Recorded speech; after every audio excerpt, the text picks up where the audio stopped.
Appreciate you guys tuning in. The Tastemakers podcast begins in 5 minutes.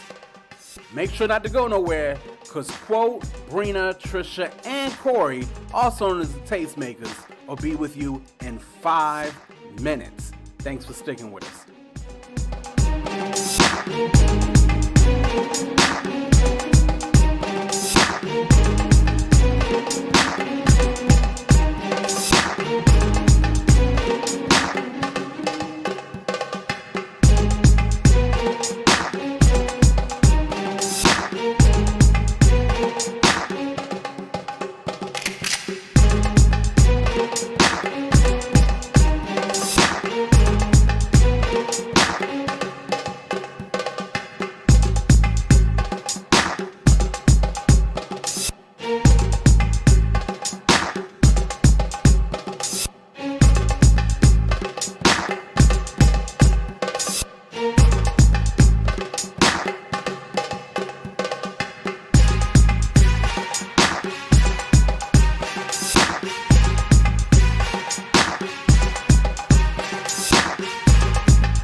Oh snap, you still here. Listen, in less than 3 minutes, the Tastemakers pod will be on and popping.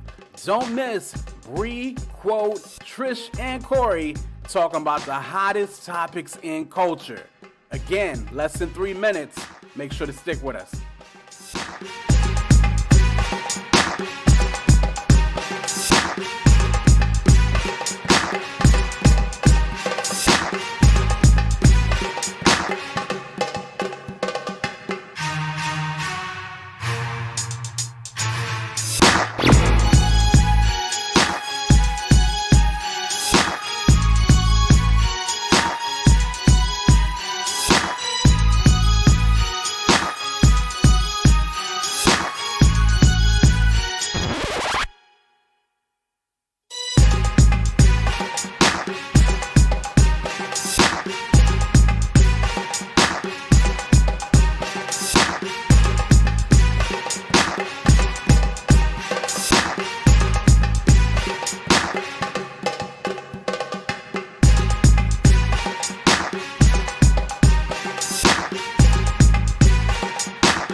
Tastemakers. Classic. We do more than make a living, we make a life. When everything is dark, we are the light. We are the tastemakers. Aight. Let tomorrow tell the stories that we make tonight. I told y'all, patience is a virtue. This is what perseverance will get you. In just 60 seconds, you will be live with the Tastemakers pod. Again, appreciate you guys tuning in, and we'll see you soon. For the new tastemakers, sommeliers came out to play. Classics in the current day. For the movers and shakers, for the new tastemakers, sommeliers came out to play. Classics in the current day.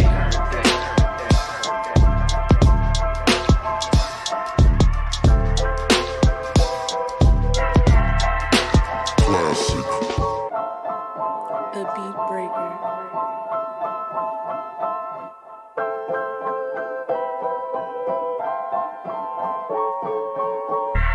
Tastemakers.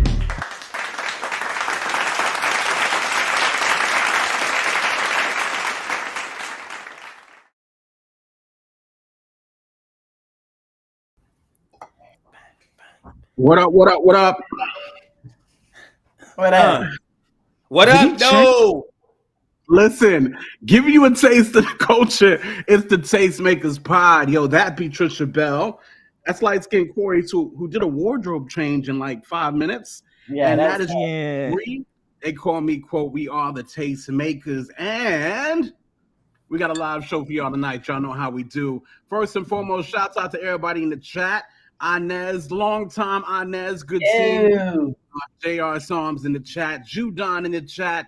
Definitely what's popping with everybody out there in the chat. And y'all know how we do, how we get it started every week. We start by checking in, making sure everybody is good. How's y'all's week been?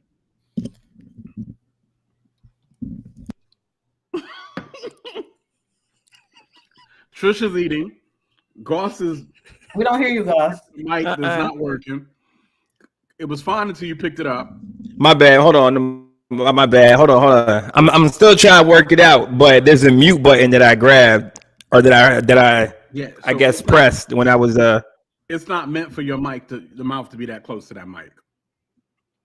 I'm too loud. It's way too loud. Yeah. Very My much bad. so. My bad. Let me turn this down. So anyway, like I was saying, I got my microphone and now I'm feeling good. You feel me? But we'll see how it sounds on the playback because I got to. If not, I'm taking it back if I don't like the way it sounds. It's good. But other than that, my week been super dope. You feel me? I had to go run up on the Richmond Flying Squirrels real quick and let them know, listen, where's my money? Because they gave me a check, and this is like a professional baseball team. So I went to the bank to cash the check, and the check ain't cash. Ooh. You understand what I'm saying? So I'm like, hold on a second, wait a minute. So I called the homie, boop, boop, boop, boop, boop, boop, boop. Said, yo, what's up? This check that y'all gave me. I need, like, what's up? They at the bank and they telling me that y'all ain't got the money in the account. He said, oh, no, don't worry about it. This happened last time with a last performer we had too. All right, so just go back tomorrow and we should be good. So I don't go back the next day. I wait 2 days to go back. I wait 2 days, go back to the bank. You know what I'm saying? The bank manager is trying to chop it up with me. You know how bank managers be when you come in. Hey, how you doing? What's up? Oh, blah, blah, blah, blah, blah. So then I give him the check. He says, yo, I don't know. There's a note on the account that says we need authorization before we can cash the check. So let me call the team and see what's up. So they called the team. Nobody picked the phone up. And then they told me wait down or sit down and wait for a little bit. I won't try and do all that. So I just said, yo, just give me the check back. Just give me the check back. I'll go to the people and have the people who gave it to me cash it. So I went there today. I got my money. But that was interesting that the accounts won't work in the way that they were supposed to be working. The accounts won't account, and you heard? So that's problematic. The way my checking account is set up, shouts out to Kiera in the chat as Kiera! Well. Okay, so with you having the new mic, see if you could go down just a couple decimals on the mic. Oh, turn my volume down. Yeah, therefore you could still be just a tad. You just without killing our ears in the process. My bad, Joe. I'm sorry. The way my AirPod Pros is set up. But anyway, Bree, how's your week? My week's good. Same thing. Just busy working. Looking forward to PTO time next week. But yeah, same thing. Work never changes, so it doesn't change you, Bree. You're forever working, forever busy. Yep. Busy Bree. Yep. Jay Kirk in the chat was popping off. What's going on with you? Man, Kirk just dropped a fire freestyle talking about how he's about to die, and it was fire. What? Y'all got to hear it. Go to his Instagram. It's fire. Yeah, for sure. I like Jay Kirk. What is? About to die. Oh, Kirk Dotto? He's about to die, he said. Down to your flesh? He was or is? Don't, please, say it correctly. Kirk, clear it up for me, Kirk. Clear the whole thing up for me. Because I know he told me about. Yes, Kirk got some, medical issues. But I the way you said it, I'm like, what are you saying right now? Like, you gotta watch the freestyle. You gotta go listen to the freestyle on Instagram. Okay, freestyle Instagram. Check that out. Prayers out for your man Kirk as well. I feel like I need to get my Shure mic in the. Y'all all got y'all's joint in there. Like, do I need to get my mic in the camera? Is that? I mean, if you don't need to. I mean, but y'all showing off y'all's mic. I want to show off this expensive mic I done bought. I mean, anyway, hilarious. I would show that one off if I was you. So listen. Last but not least, Trisha Bell, how's your week? Oh, it's good now because I'm officially on PTO till next Tuesday. So, yeah, I'm good. I feel good. You know what I mean? Like coffee kicking in.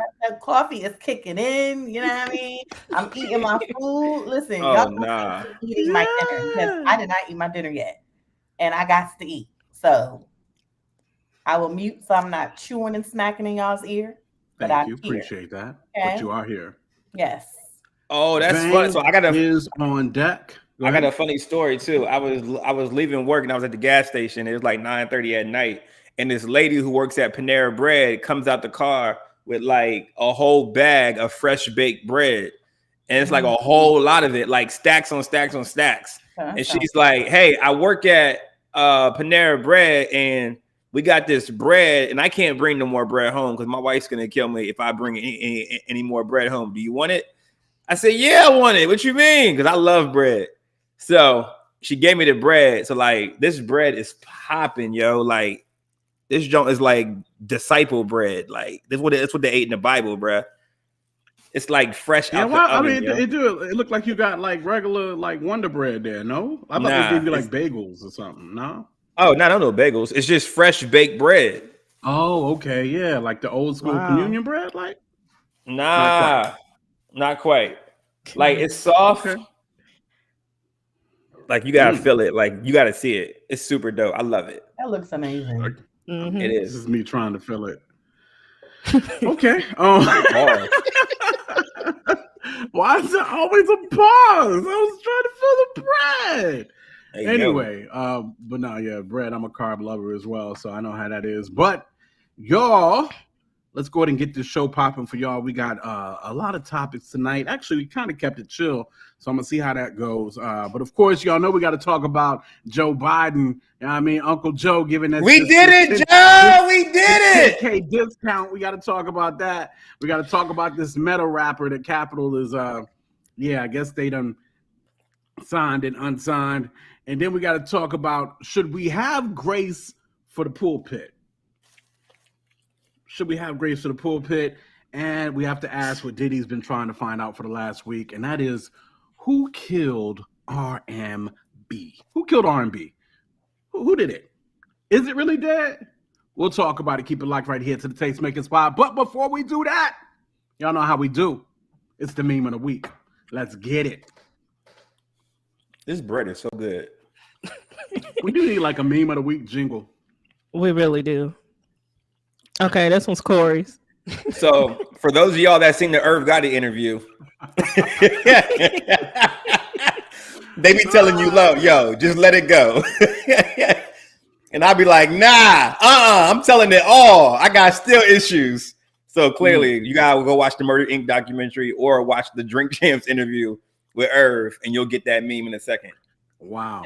Murder, are they on the second Murder Inc. joint yet, or what? What's the? They're like the third. Yeah, the third one. Okay. Yeah, I think it was the third one. Maybe we'll have to recap when it's all over there. He told it all about Ashanti. Like he really put Ashanti's business out here. All of it. Okay. And like for what though? Because he's still married. He's a whole married man. Why are you still talking about Ashanti? Why? He's not married. Excuse me? He's not married. Nah. According to whom? Irv is divorced. Oh, okay. Oh, okay. Well, that's different. I heard he was still married. That's why I was like, what? At the time. At the time, yeah. Well, that's what. Okay. Hold on. At the time when he was with Ashanti, he was married? Yeah, because they were separated. They were separated, but he was technically still married. He was still married. Yeah. Cats is messy. You got what was coming for you, player. You got what was coming to you. So that's what's up. What we got next? Next one. This is mine. That's funny. Back and body hurts. That's how I felt the morning of my birthday. Exactly. Oh, wow. Yep. Back and body hurts. Why? Now looking at this individual, is this the front of their body or the back of their body though? Like I'm lost. I don't know. I am confusion. I have no Nah, idea. that's the front. That's the front. It looks So is that like a beard? What is it? I don't know who that Is that a individual mask? is. It might be a mask. It is I think it is a mask. Yeah. Okay. I'm like, what is going on? It's a little odd. That shirt's dope though. That shirt's dope. Back and body hurts. That is so fun. All right. What we got next? So this is me. When someone gives you their opinion, so you start looking for where you ask them for it. Like that's funny. That's hilarious. Not at all. You know what I mean? All right. And what we got last here? All right. Sorry, I'll be giving videos. My bad. Gonna be a meeting alone. Meeting tonight. The mic's too loud. Come off the microphones. Good God Almighty. It's gonna be a meeting.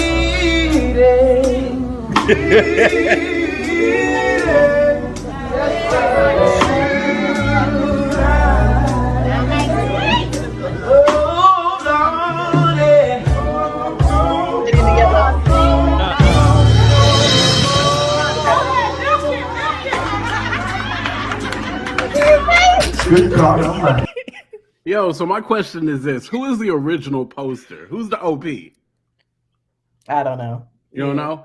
They must be young because it says like R&B joint, but for real, that's an old school quartet right there. Church Ben done had that sound. Not the way that they was singing and the way that man was moving. That was they was moving like R&B. Yeah, that was Quiet Storm. Y'all ain't seen the quartets do that? That was a Quiet Storm not quartet. Like that. Not close. Up in the air. What we talking about?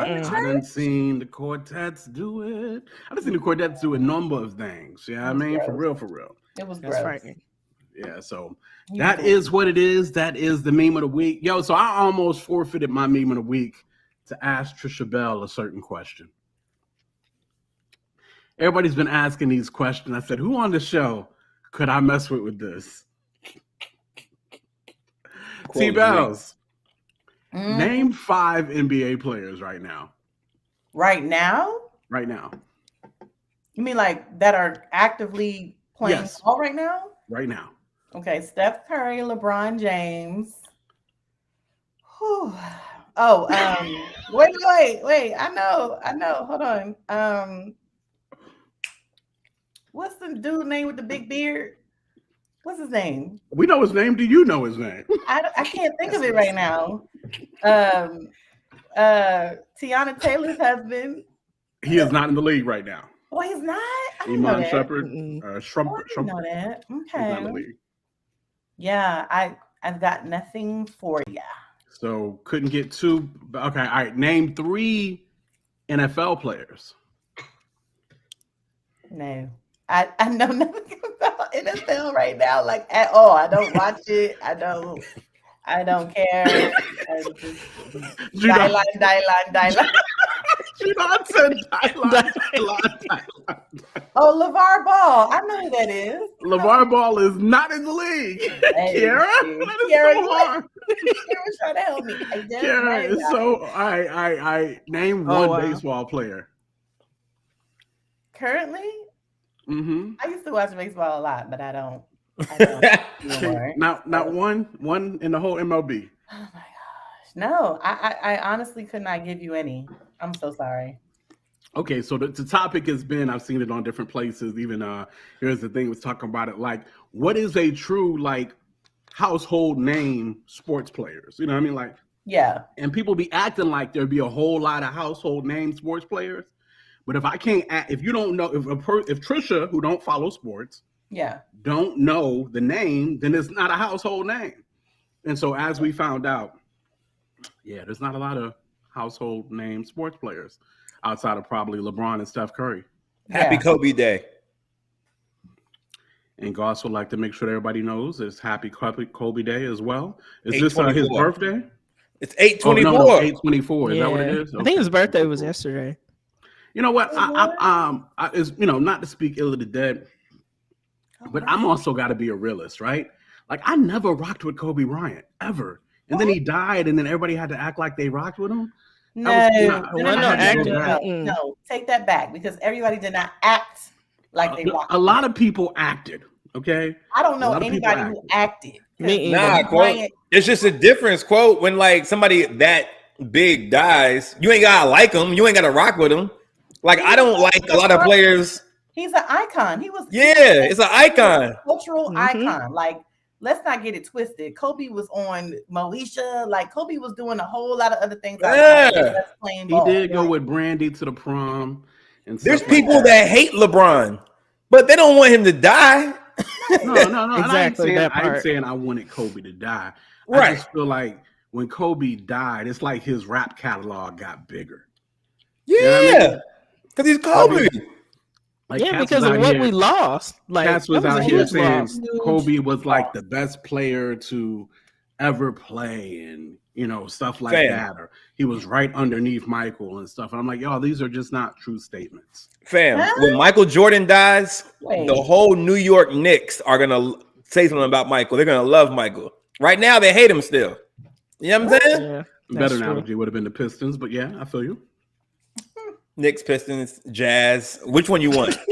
Jordan did it to everybody. He did it to everybody else. Sonics. Who you want?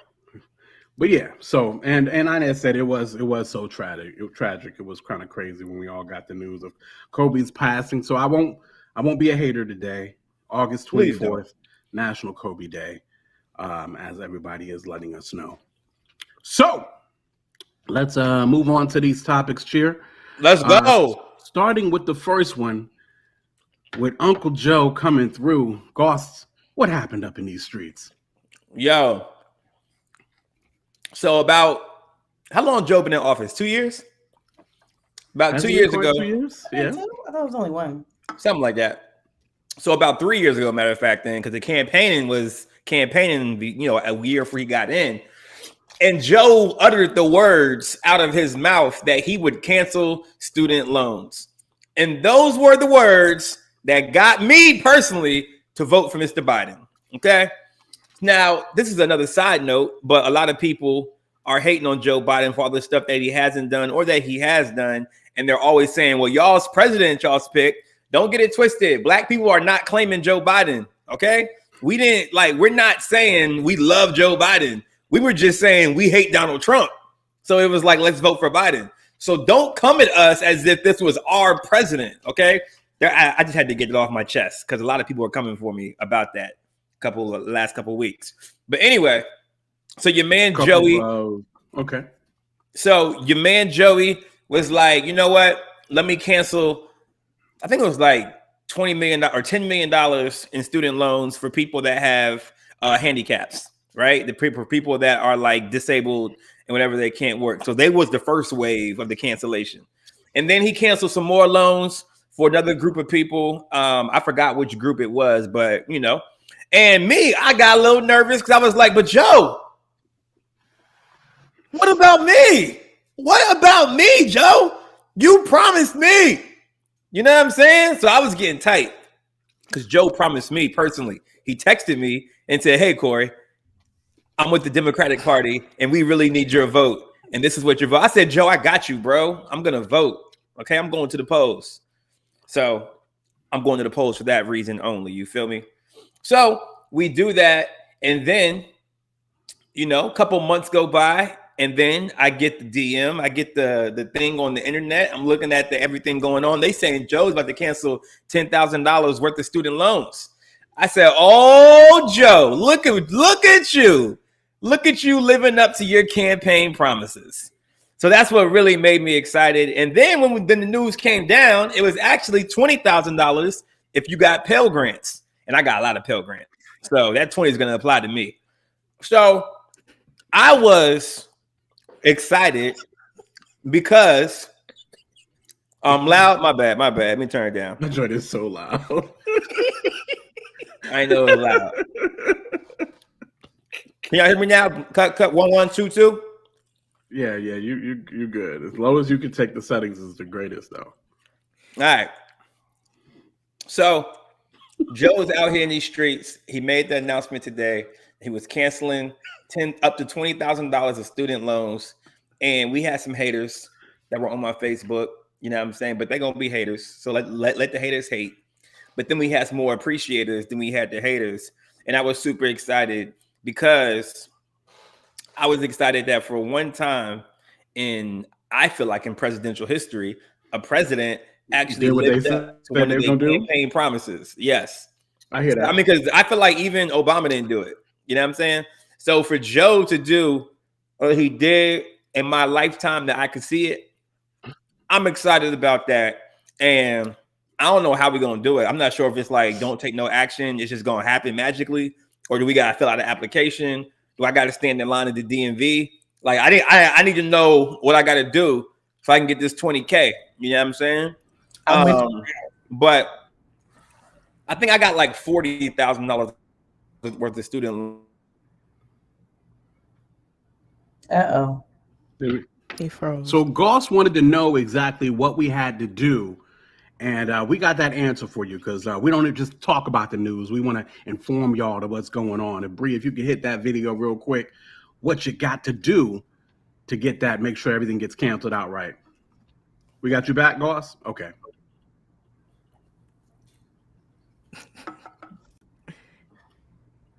All right. I like her. Man, listen, Joe Biden just released information about student loan debt cancellation and 8 million borrowers qualified. Here's everything you need to know. Wobble edition. Student loan payments will pause until December 31st, 2022. At that time, an application will be released for student loan debt cancellation. You may qualify for $10,000 in student loan cancellation. Your loan is held by the Department of Education. You did not receive a Pell Grant, and you make less than $125,000 as a single person and less than $250,000 as ball and chain. JK for Mary. You may qualify for $20,000 in debt cancellation if you receive a Pell Grant. And the Pell Grant is awarded to individuals whose estimated family contribution did not exceed a certain amount. You must also be low income. Though Joe has not yet defined that. But let me tell you something, Joe. If my student loan payment feels like a mortgage, does that qualify for low income? And wait, there's more. Let's talk about the income. Not the body roll. Your monthly income will now be 5% of your discretionary income versus 10%, cutting your monthly student loan payments in half. And loan balances will be forgiven after 10 years versus 20 for borrowers with an original balance of $12,000 or less. And unpaid monthly interest will be covered, so no interest if you make the payment. My dog was so over it, but it's fine. But let me just tell you something real quick, Joe. Did you know that Chuck Schumer proposed $50,000 in student loan forgiveness? So, like, when do we get the other $40K? Follow me. Well, you're going to make here dropping on this John. Oh, Lord. Listen. If you can't handle the wobble, you know what I mean? Like, no, let me stop. Just turn your head, fellas. Turn your head. You know what I'm saying? But, I just don't understand why the Republicans are haters about this. You know what I'm saying? Like, they already put us in... Like, so I mean, you know, people on Facebook was under my comments and it was like, this means gonna be higher taxes, you know what I'm saying? And they were talking about how like people who already paid their loans off, do they get their money back? You know what I'm saying? And they were just being haters like they do, you know what I'm saying? And what I said was like, well, you gotta understand, it's the American way. Like, this is what happens. And for once in a lifetime, it's working for our benefit. You know what I'm saying? And then, you know, he was just like, what do you mean it's the American way? I said, you know, to do stuff that's not right. And then, you know, but it worked for your benefit, kind of like slavery. And then he said, he's trying to act like he don't know what the American way. You feel me? So then I'm like, so then he hit me with the, I didn't know that this was about being woke. No, it ain't about being woke. What? Don't you love when American history becomes woke? It's the gaslighting for me. No, this is just good old history. It's what happens. What y'all did to us. And now it doesn't benefit y'all no more, and it benefits us. Right. It's still benefiting them. But anyway. Yes, it is. You're right. You're right. You're absolutely right. So before I was gonna go to Trisha before she took another spoonful. So Brina, what you think about this Joe doing this 10K cancellation? I mean, 10K is better than 0. I saw a lot of people complaining, saying like 10,000 is not enough, but I mean, it's something. I mean, it's a start. You know, as far as like the Republicans that I've seen on social media that were upset, like it would be a completely different story if Trump did this, because, you know, they would just think he was the greatest person ever. But if one party does it, you know, over the other, then automatically they're gonna be upset because it wasn't them. So technically, it's a win for Democrats. Joe Biden thinks he's keeping a campaign promise, so he's still gonna lose. That's a possibility. So we'll see what happens. A possibility. We'll see how that rocks out. Well, I mean, hold on. Joe got another what? He got another 2 years. Yeah. Right? Yeah. Okay. I'm just making sure, trying to make sure I'm keeping. Wait, up with it's not looking good for your boy. It's not looking good for your boy. I mean, let me not say that. I'm just saying he's old. There's some things that he be doing that's like, you know, like I'd be concerned and fell off the bike. The man you know, repeating stuff and be falling asleep. It's a lot. I don't know. It is a lot. Trisha, what you think about this 10K cancellation? I mean, I am with a lot of people that I don't know that it's enough, because I have roughly 40K in student loans, and you know, I mean, 10K is a start, so I'm not mad. But I'm just like, I really don't understand why we don't go to college for free, just like every other like country overseas, because it just, to me, doesn't make any sense. We're trying to get an education in order to, you know, get a better job and all these things, but then we have to pay. We go into debt. We start off in debt. Like, I just don't get it. You know who else doesn't get it is these Gen Z people, and they say, you know what, F college, I'm going to start this multi-billion-dollar company and just skate around the whole way that we've been taught. I'm really honestly not mad at them, because if you can do that, you know, do it. I tell my kids all the time, like, you don't have to go to college, but if it's helpful for you, then yes. You know, but if you're already doing something and it's not necessary, I would prefer you to get scholarships and grants. But you know, I don't want my children to go in debt the way that I did. It's not helpful.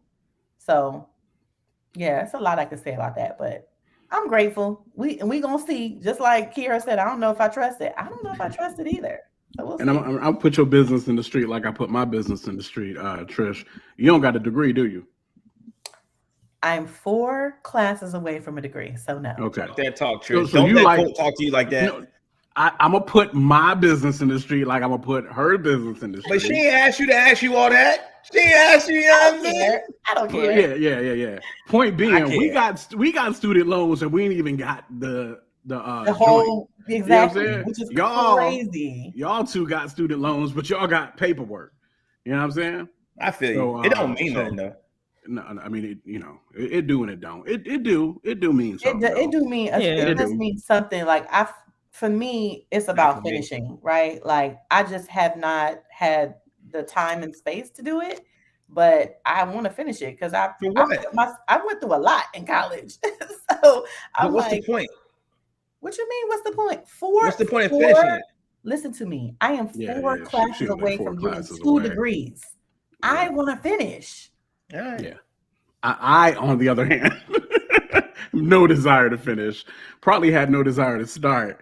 It just is what it is. So, but that's what it is. No, I definitely think it's important that cats get that education, if not just to get the documentation, because it is hard out here. If you don't have it, sometimes it's hard to have the kind of, to get your way in, your foot in certain doors to make the kind of money you need to do to provide for your family. So I think I tell people all the time, I don't have the degree, and my wife got like several of them things.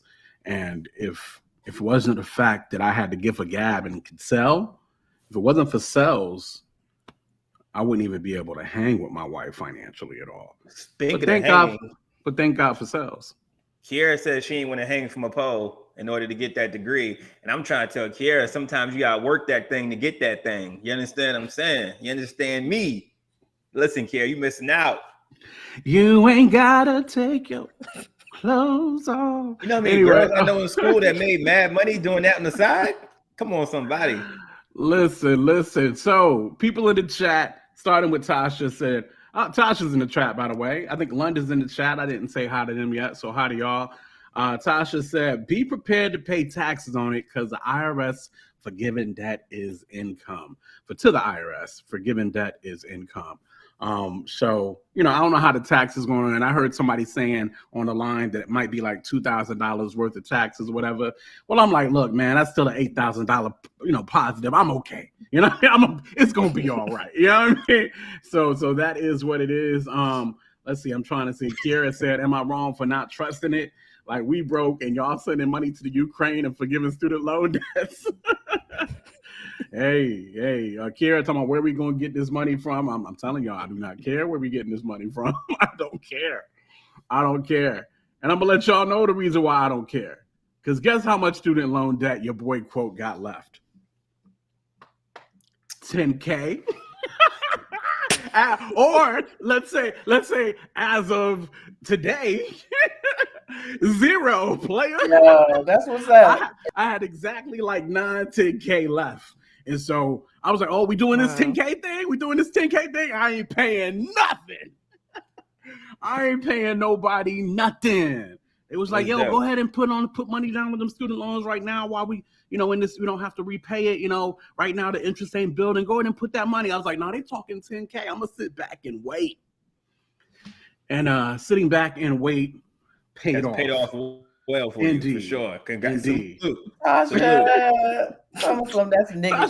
That's a niggity quote. Yeah, nigga. Yes, it is. Listen, I ain't mad at all. Dude, do you know I had that 10K left? Wait, I was you just see gonna what wait Kira on said? They forgive us the loans so they don't have to give us reparations. They ain't slick. Oh, see, no. So here's the thing about that, though. It ain't like they just forgiving student loans for black folk. They're giving student loans for everybody. If they was just giving 10K student loans for black folk, that'd be a different, because that ain't no kind of reparations, no daggone 10K. What we talking about? That's weird. But yeah, ultimately, hey, Joe did promise this on the campaign, to a certain amount. So, it was always talked about, you would hear the rumblings of 10K, and looks like he's come through on that. So, hey, I'm a happy camper. Like I said, if I got to pay taxes on it, that's fine too. It's less than what it would have cost me to pay this off. That's a bill gone. You know what I mean? That might even it might cause the credit score to go up a little bit. You know what I mean? It will. But at the same time, it's erasing probably my longest credit. So that might hurt me too. Because I've had the school loans for the last 20 some odd years that I ain't, you know what I mean? So I get it. So, it is what it is. Ultimately, I don't, cats complaining. I get it. I get it. You know what I mean? Because student loans are so outrageous that 10K really ain't helping a lot of people. A lot of people probably ain't sitting in my position where it's like, yeah, I've been on this 10K for a minute, just waiting for this 10K to be knocked out. So, listen. So yeah, I get it. 40, I'm going to shout from the rooftops. Please add a little bit more. I gotta figure out how much I have. You got some Pell Grants? I do know. I know I have a couple Pell Grants, but I don't know. We'll see. We shall see. So that's what it is. Of course, everybody in the chat, Tyshawn is in the building as well. Appreciate you joining us. Make sure to like and subscribe. Y'all go ahead and run up the likes on this video. Y'all know how it is. This tells the YouTube algorithm that this is something worth seeing. Y'all know how we do. We got a community here. We want more people to know about what it is we do right here at the Tastemakers Pod. So make sure to like and subscribe, share, tell a neighbor, tell a friend what it is we do right here. On to the next topic. Yo, we got this metal rapper, AI, FN. Trish, that's all you. Yeah. So the digital black trans situation. See, I didn't know about the whole sexual orientation. Not sexual orientation, black trans, which means trans black. I don't know how you say it. Either way, he's apparently what I heard is that it's a white. Okay, let me just start from the beginning. Okay. I never said, come on. Boy, it's like so that's how shout out to Shakir. She explained it in that way. I was like, nah, that makes a lot of sense. Trans black, yes, thank you. So some person created a meta rapper. Hold on, excuse me. I am just realizing from last week that Daryl is Daryl. I'm like, we got 2 Daryls in the chat. But now that I actually look at Daryl's last name, I'm like, I'm sorry, I'm slow. My bad, Stephen the Levite. Stephen the Levite. My bad. I'm like, we got 2 Daryls in the chat now. We got Stephen the Levite and this new guy. Shout out to the new Daryl. Anyway, my bad. I'm slow. Tighten up. Yeah, my bad. Go back to what you said. Anyway, this meta rapper was created by this company, and Capitol Records picked him up and gave him a record deal. He's not even a real live person. Anyway, so they, people was in an uproar, black folk, because it's kind of like appropriation, because it's a created thing. It's not a person. And we don't know who's behind the voice. It is an actual person behind the voice. I heard it was a white person. I don't know. Might be a black person. Either way. We're saying it's a black guy, but I don't know. Yeah. The industry blackout. I don't know if we have that tweet from Industry Blackout. They wrote a letter to Capitol Records, basically calling them out, like, "Yo, this is not. Y'all are playing. Y'all need to end this immediately." And so Capitol Records said, "We're severing all ties with this company." So I don't know. What y'all think about that? Man, oh man, oh man. The music industry is something else, bro. Like, right. The music industry is a trip. Like, I really feel like they just doing anything for the dollar. I mean, but which they already have. You know what I'm saying? But like, how is this gonna work? Like what was the vision? Like, what was the whole plan? Like, was the AI rapper gonna go on tour, or was the white boy gonna go on tour? Holograms. Like, AI rapper was going on tour. Yeah, holograms or something like that. Yeah. This is actually ingenious. But like, what wrong, do you do? But it's ingenious. But like, what do you do for meet and greets? Like, what do you do when you gotta have like is he gonna have an Instagram page? Like, it's like, I just don't see the vision of how it was gonna be successful. Just based off, if we're talking about just the talent of it, you know what I'm saying? Yeah. And like, I don't know. I'm just not. Well, then again, I'm old too, so I'm not going to a concert with a hologram. The metaverse. You know what I mean? But look, now I am a fan of the metaverse though, because I'm trying to start a church in the metaverse. They already got Fortnite concerts. They already be doing it. Serious? Yeah, your boy, what's your boy? Jenner. What's your boy? ASAP. No, Texas rapper, Houston rapper was in the whole situation. Travis Scott. Whew, sorry, yeah, man. I did see that. Yes. Travis Scott was up in the Fortnite joint. Yeah, I did on the show. That's wild. I don't know. Me personally, I'm not rocking with it.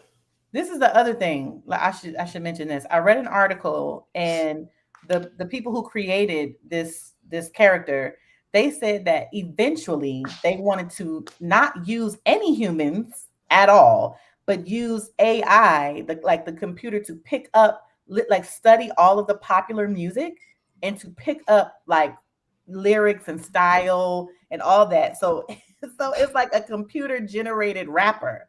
Like, wait a minute, what is we talking about? Like, so we just gonna throw away all the natural talent that humans have. That's what I'm saying. It's not gonna work. Like, it's crazy, but it is gonna work at some point, because the people gonna go for it. Somebody gonna pay for it, and they're gonna be like, "Oh, you could just automate a rapper, and we can just make tons of money, because somebody gonna make tons of money off of it." It's not gonna work.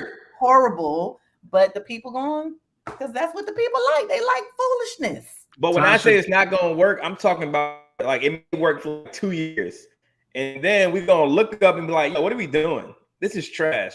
And then after that, it's not going to work. But what I'm saying is the people that have longevity and have been in the game for mad long, they will always continue to be dope and will always continue to be hot because they're not chasing the trend. But as soon as we start chasing these trends is when we start messing up. We're not messing up, but we aren't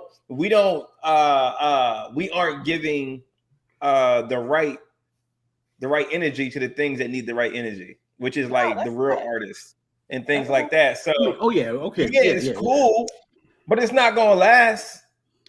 I don't know. For now, I don't know. Like, cause like, what if we get to the point to where you don't even know, you can't even tell if it's a human artist or not? That's it. That's possible because they're already developing robots. That look like humans. Did you see the robot? Hold on. Did y'all see the robot that is the face of Paxson? First of all, you seen her? Uh-huh. I said, I don't understand. First of all, I don't understand. Why are they acting like this is a real human? Help me understand. I need y'all to go. Hold on, I'm gonna look that thing up. I need y'all to go look at the situation. The model, yes, she like a model, and she be like with real humans. And they be acting like she human. I don't understand. I haven't seen this one yet. It's giving weird. I ain't seen this either. It is weird. It's yo. Listen, I'm glad this got shut down. I'm glad that this is not going far right now. But I do say right now, this is going to pop. All Capital really had to do was not say what they was doing. If they would have kept their mouth closed and just released music, and just, you gotta think back to like the Gorillas, where the Gorillas would always have like animated music videos, whatever the case may be. Yeah. And they could have got away with this for a minute. And to be honest with you, the record that the machine got, the record that they got with Gunna, it ain't a bad track. It ain't a bad track. I mean, but it's a real person behind the rapper right now. Right now, it's a real person behind it. It's a team. It's a team of like four. It is a team. As I understand right now. It is behind it right now. So they could have pulled this off had they not opened their mouth, but they wanted to be so forward. They can't shut it down, and I'm cool with it being shut down for the moment. But to think that this won't happen again, especially with the metaverse and everything else popping off, this will happen again. This will happen. Yo, it stops at auto-tune. That's it. You know what I'm saying? Like that's the furthest I'll go is auto-tune. Everything else, nah, we out of here. We not doing it. We not jacking it, as they say in New York. Yeah, it's peculiar, but as soon as they can make this happen, they're gonna try it again. Don't get it twisted. I mean, as I understand, there's already 2 artists at this company that created this particular artist. They got another artist out there already. And then Capital signed one of their artists, one of these, come on, man. They're going to make this pop. It's going to be all up in the metaverse when it all come down to it and get to popping. For sure. Yeah, metaverse, but it won't pop in real life. Kurt said it right there. There's a Japanese virtual pop star that's been huge for years. It don't shock me one bit. No, especially in Japan or anywhere in that area, like in Asia, because they're ahead of everybody. You know what I'm saying? So that's why I hate money, bro. That's why I hate money, yo. I hate money. It is all money motivated, and I mean, I'm not gonna say it's not art either, because if a team of artists get together to create this one artist, is it still not a true expression of art? I mean, I think it's creative in nature, but I feel like the concept behind it is what is like, no. You know what I'm saying? Like, why he got to have all these chains and all these... Oh, yeah. It was doing the most. Come on. It's too much. Mm-hmm. It's too much. Yeah, they was doing the most with the character, per se. But yeah, he's gonna be enamored with this mic. But anyway, so that's what it is in the chat. Y'all have definitely let us know what y'all thought about this this team creating a rapper in that getting signed. Honestly, y'all, I'm from an artistic standpoint, this is not blasphemy. It's actually quite real when you think about it, because you look at a Cardi B, shouts out to Cardi, love Cardi, but it ain't like there's not a team behind the situation writing the lyrics. According to her, she writes all of her lyrics. That's what she said now. That's what she said. I'm Cardi just telling you what the girl said now. I mean, nobody writes all this stuff. So that's not even like a big thing, quote. Like, that's not even like a I'm not even mad. It's not a big thing, quote. I'm telling you that I agree with you. It's not a big thing. That's my point. There's a team of cats making every artist. You know what I mean? Gotcha. Right now. So, you know, to make a digital artist, it kind of makes sense. I think it's a little bit too much it's too much for me right now at my age, but I could see it. This will happen again. It'll just be a little bit more sneaky. Mm-hmm.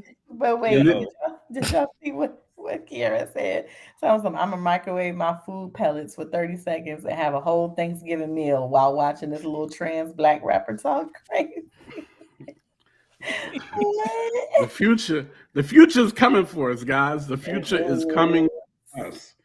Know that. The future is definitely coming for us.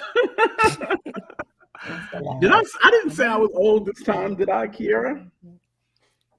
Quote, act like he got an AARP subscription.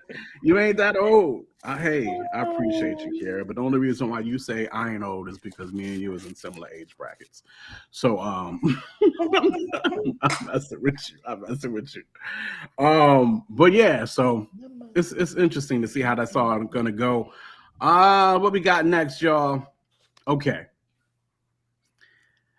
The past has been a lot of our content for the last couple of months have been coming from pastors across the pulpit doing certain things, which leads to our next topic.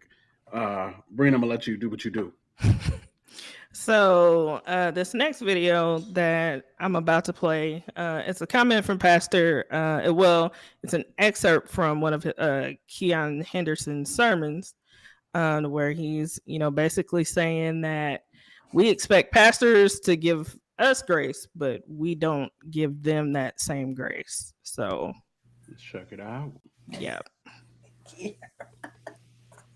I'm saying, bro, that means you got to be careful on everything you say all the time. I'm just saying. You know what kind of eggshells you got to hold on, bro? Bro, that's what you signed up for. That's exactly what you signed up for. Bro, whoa, time out. 9 of his statements. Bro, time out. I said there's no way in the world. I remember people hating to go to church because they talked about how the preacher only preached fire and brimstone. That whenever the preacher was harsh and told people what you need to do. It's only recently that I found out that people want grace from the pulpit, but they have none for it.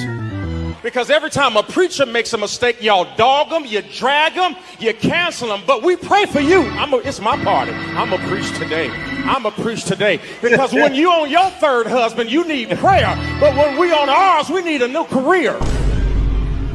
You got 5 baby daddies and 6 kids. But let the preacher have more than one, and all of a sudden he ain't anointed. Well, neither are you. Yo, I'm not familiar with Fresh Leftovers. Is anybody familiar with them? No. Okay, that looked like that might have been worth checking out in general, that whole joint there. But back to you, Bree, before I just butt in. Yeah, I mean, he's had some things going on, I believe, with his first marriage, and a whole lot of rumors and stuff going around about that. And even with, his most recent marriage. So, I mean, I feel like it comes along with the position. We feel that way because, we expect more out of leaders. But I mean, hey. Oh, that's Shawnee's new husband? I'm sorry. I did not realize. Oh, yeah. That's Shawnee O'Neal's new husband? Yep. Oh, Keon, interesting. Okay. The plot thickens. But no, I mean, listen. Man, a lot was said there, though. It is true. But I think even Goss was talking about this last week about there being a higher standard. My bad, Bree. Were you finished? Yeah. Okay. Yep. Goss, what you think about that, yo? Give me that hat. Sorry. I need Cats that is hat. filling your hat, dude. That hat is popping. Thank you. I appreciate that. Thank you so much. Thank you so much. Man, this microphone is gonna get on my nerves. Oh my god. Let's see. Why your voice changed? And why you speak really directly into did. the mic? You never commit to speaking directly into the mic. Thank you. Pause, nigga. Pause. You know what I'm saying? Go ahead. Thank you so much. Thank you so much. Thank you so much. God. So I'm gonna just lead us up here. I am conflicted about this certain topic because it's interesting that depending on what generation of Christianity you entered the faith into, you may have a different perspective. And it's interesting because me as a pastor and me also as a person that's in these streets and that has needed grace while I was a pastor who was in these streets, I look at it maybe just a little different now because I understand the struggle better as the person that is elevated because of calling, but also that is dehumanized because of calling. You understand me? Dehumanized, really? Dehumanized. Yes. And when I say I agree with that. I think I get what you mean. Yes. We're not looked at as human beings anymore. We're looked at on the same level as Jesus. So when you put somebody up there on the same level of Jesus, like, then that means you're expecting me to be perfect. You understand what I'm saying? So listen, the great Negro poet Chandler Moore said, you know, you don't need, what do you say about the, what's the first line in Jireh? What's the first line in Jireh about can't nobody hold you? What do you say? I could never let you down because I never held you up, something like that. Right, yeah, something like that. And I think that is the mentality that lay members have towards their pastors, or even people who are in ministry, people that they influence have that same kind of mentality towards their pastors. Now, going back to what I said last week about the standard, I do believe the standard is important, but because I'm human, you have to let me miss the standard sometimes. Okay. Now, when Paul says, hey, does that mean that I should just keep on sinning since I'm always going to miss the standard? No, does it not mean that. That means I should try to live right, and I should be more aware of, you know, when I may slip up, or when I'm like, you know what, I'm going to do this, forget it, right? Or you know what, I'm not going to do that, right? Like, I feel like I should have a heightened awareness towards sin because of the calling and because of people that I influence and because of people that are watching me. And it's probably more so than, you know, you guys, just because you necessarily don't have to. It's not part of the job description. But it's always interesting when typically the pastor falls, quote unquote. It's usually something sexual, and it's usually something to deal with like women or something like that, right? And there seems to be no grace after that. After they fall, like they just like, it's usually a scandal, and it's like, no, I'm not going to that church anymore. I'm not following that pastor anymore, as if that disqualifies him from everything that he's taught you, from everything that he may have to say in the future, from everything that he may have to, you know, bless your life with. So if he's unrepentant, that's a whole different conversation. Nah, I think they treat it regardless if you're repentant or unrepentant. I have seen different. If you're repentant, that's a totally different conversation. If you walk around here and you talking about, you know what I'm saying? Oh, well, I did whatever, and y'all ain't getting no grace. Did you repent? But repentant doesn't mean that I'm not going to do it again. Yeah, but people respect you and will give grace if you're actually doing what God has called you to do. If I disagree. You do the opposite and not, that's what we like. So, I disagree. I think the people who aren't part of the situation won't give you grace regardless because of the position that they have you in. But the people who understand that you're not going to be perfect and you don't have to be, I feel like they give you way more grace than the other folks. I feel like you're double talking a little bit, Goss, because last week, as Charles said, you weren't on the same energy. You was talking about how there definitely had to be a standard and whatever the case may be. Yeah, I still believe that. You were also mentioning how don't do that, Trisha. You were also mentioning how even the dude in Kansas City, how his people still gonna rock with him. Yeah, he was mentioning that. So are people still rocking with pastors? Or are they not still rocking with pastors? You feel what I'm saying? Oh, some do and some don't. But I'm saying I'm not as quick to be like, oh, that happened. Oh yeah, we talking about that, and then go in on the pastor about what happened. Because go ahead. I'm gonna be honest with you. I'm gonna make I did say go ahead, and then I started talking. My bad. Go ahead. Because it's just a different kind of life, and it's a different kind of expectation, and it's a different kind of everything when you label yourself anything in ministry and have people that follow you. And I'm not saying that's wrong or that's bad, but there does need to be the same grace that is afforded, right? Because I'm thinking about in the Bible, you had Jesus, and the next people closest to Jesus were his disciples, and they was all jacked up. And then you had people like David who wrote books of the Bible, and he had a whole affair and killed the dude's husband. So like, if that grace is, if we see that example of grace biblically, why do we have a hard time giving it? Well, actually, to be honest, it seems like Christians have a harder time forgiving Christians than the world does. The world seems to be like, yo, go get your healing, go get your therapy, whatever. But Christians are harder on Christians, I feel like, than anybody. Interesting. For one, I think Christians should be hard on Christians first and foremost. That don't mean that we necessarily need to kick you when you're down, but we might need to urge you to get your stuff together and take a break, or whatever the case may be. There is a standard. Period. There is a standard. You know what I mean? And I ain't trying to nullify your whole calling or whatever the case may be, but I think sometimes listen, let me be just extremely honest and frank out here. I'm called to be a pastor. All right? I've been called for many, many years. I'm not rushing to get into anybody's pulpit. It's just not my thing. And I believe pastoring doesn't always mean I got to be in a pulpit. Do you understand what I'm saying? I don't know that that's necessarily what that means. I guess I want to hear more of your explanation. Okay. Again, I don't believe pastoring or being called to be a pastor means you necessarily have to be in a pulpit. So where else would you pastor?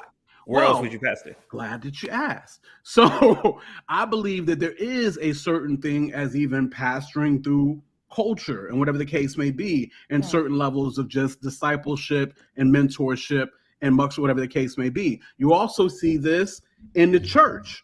Every person titled a pastor in some big churches don't necessarily preach every Sunday at the joint. It's more like shepherding, like you're called to shepherd. Caring for the flock.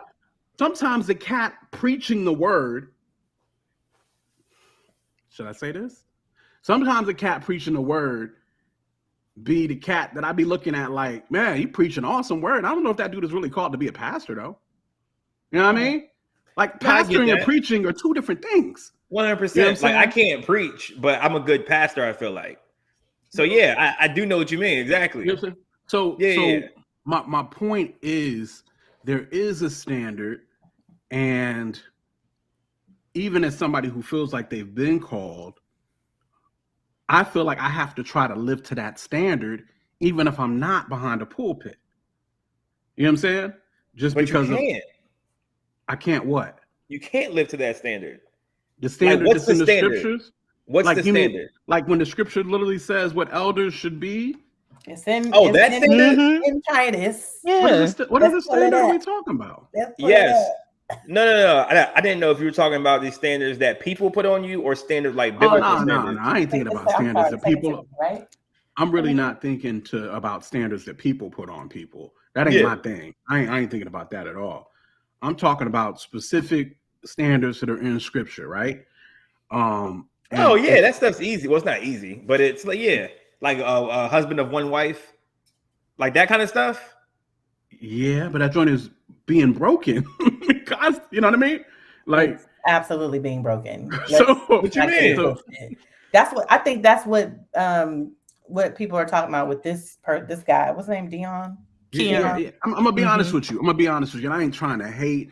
I ain't trying to hate on Keon. I don't know Keon for nothing. I don't really know. I ain't trying to hate. You know what I'm saying? But man, if you've been divorced 3 times, I hate to say it, but my eyebrows get raised up. Like, why? Because the number? You sure? Because of the number. Yeah, because of the number. What's the difference between 2 and 3? I'm gonna say 1 and 3. You know what I mean? That's what I'm gonna say. What's the difference between? I feel like there's a big difference between 1 and 3. So what's your number? What's your number of? You can only be divorced this many times. I ain't trying to say my dude ain't called. I don't know him from Adam. I ain't trying to put that on him. That's not my. I'm really not here to do that. I'm saying that my eyebrows raise about it. You know what I mean? Like, dang, 3 times? Like, life's hard, bro. I mean, it is. Don't get me wrong. I know it is. But ruling your home well is part of that standard in the scriptures. You know what I mean? But bro, like people, and I think I've learned this more so since being in Richmond and being in ministry every single day and hearing people's stories and talking with them and doing life with them, that it's not as, yes, the Bible is cut and dry when it comes to qualifications for an elder, for a pastor, that kind of thing, right? But our lives aren't as such. Because if that's the case, a lot of us would be disqualified from the faith in general. Well, I don't know about the faith in general. We would be, because we're not doing a lot of stuff that the Bible calls Christians, to call yourself a Christian, would do. And because the term Christian and elder is very fluid right now among people who are like interpreters of the Bible, then I think that also leaves more room for interpretation. Like we just seen Truth change his whole entire name because he feels like, well, one of his reasons was, I can't say that what I'm going to say is going to be the 100% truth. He's leaving room for the gray. He's leaving room for the unknown. So he changed his whole entire mantra based off the reason of what I'm trying to say, right? So because there's not, it's fluid. That's just what it is right now.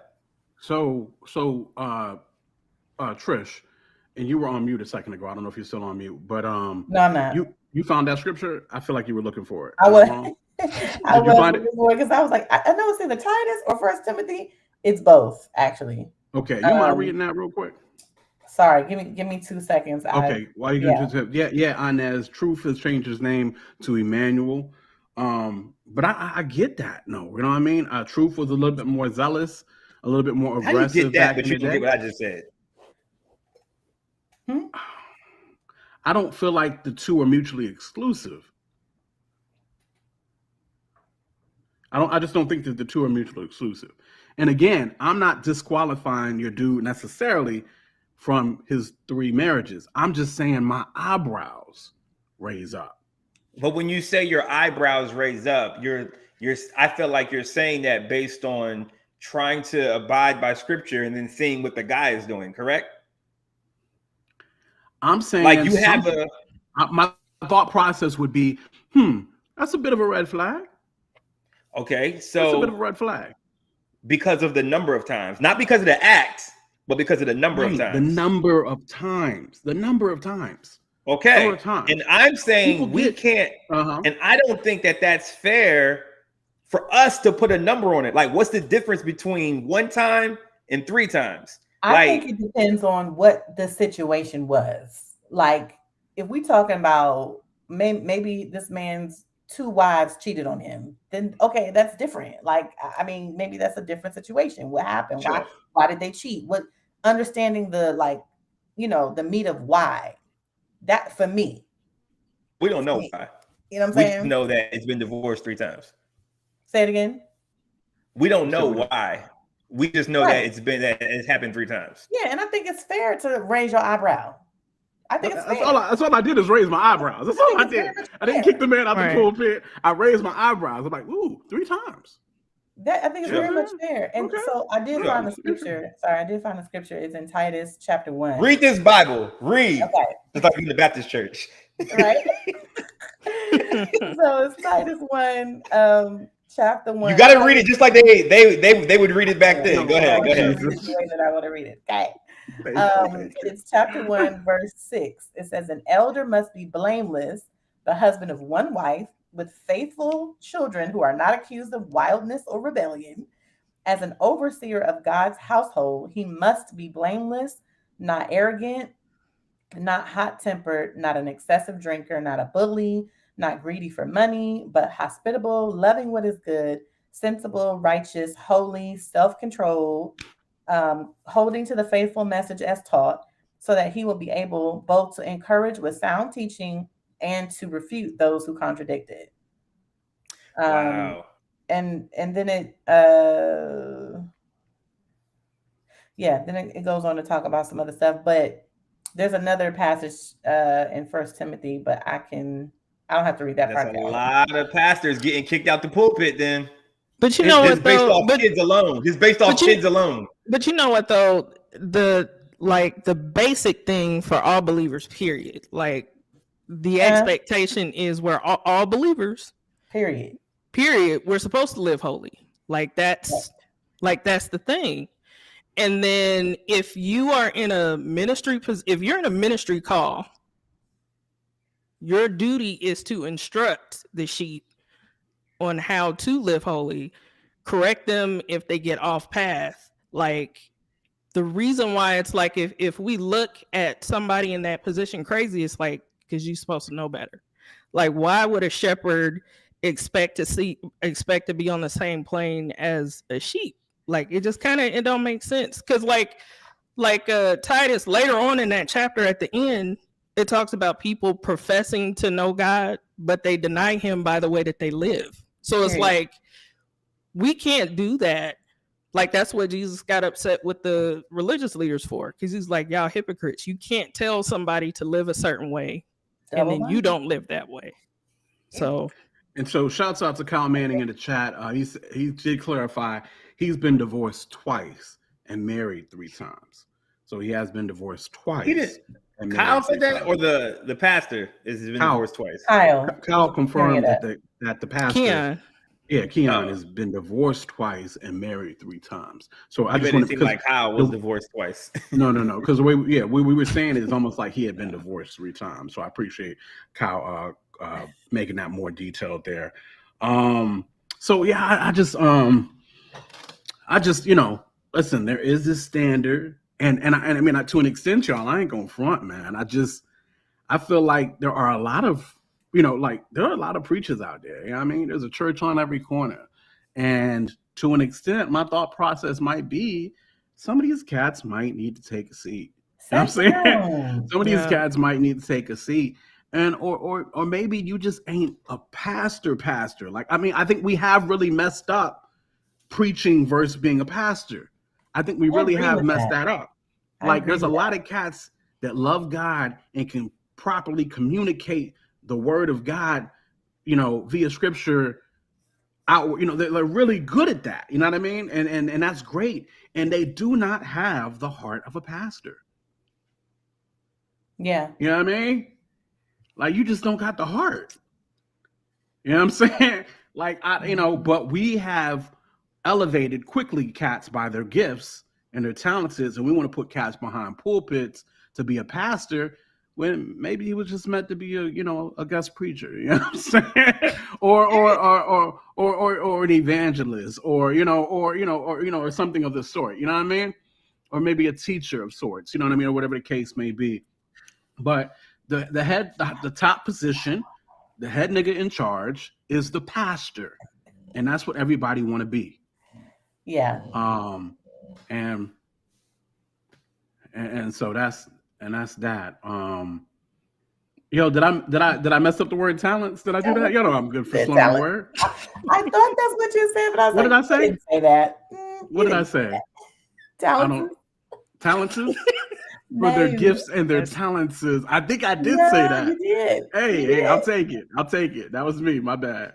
But yeah, I think maybe the standard does need to be upheld, and maybe there does need to be less. People need to be, I'm just saying, some of these preachers ain't pastors. That's all I'm got to say. I said that some of these preachers ain't pastors. Yeah, you know what I mean.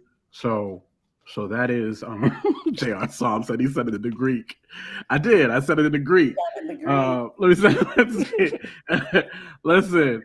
So I don't know.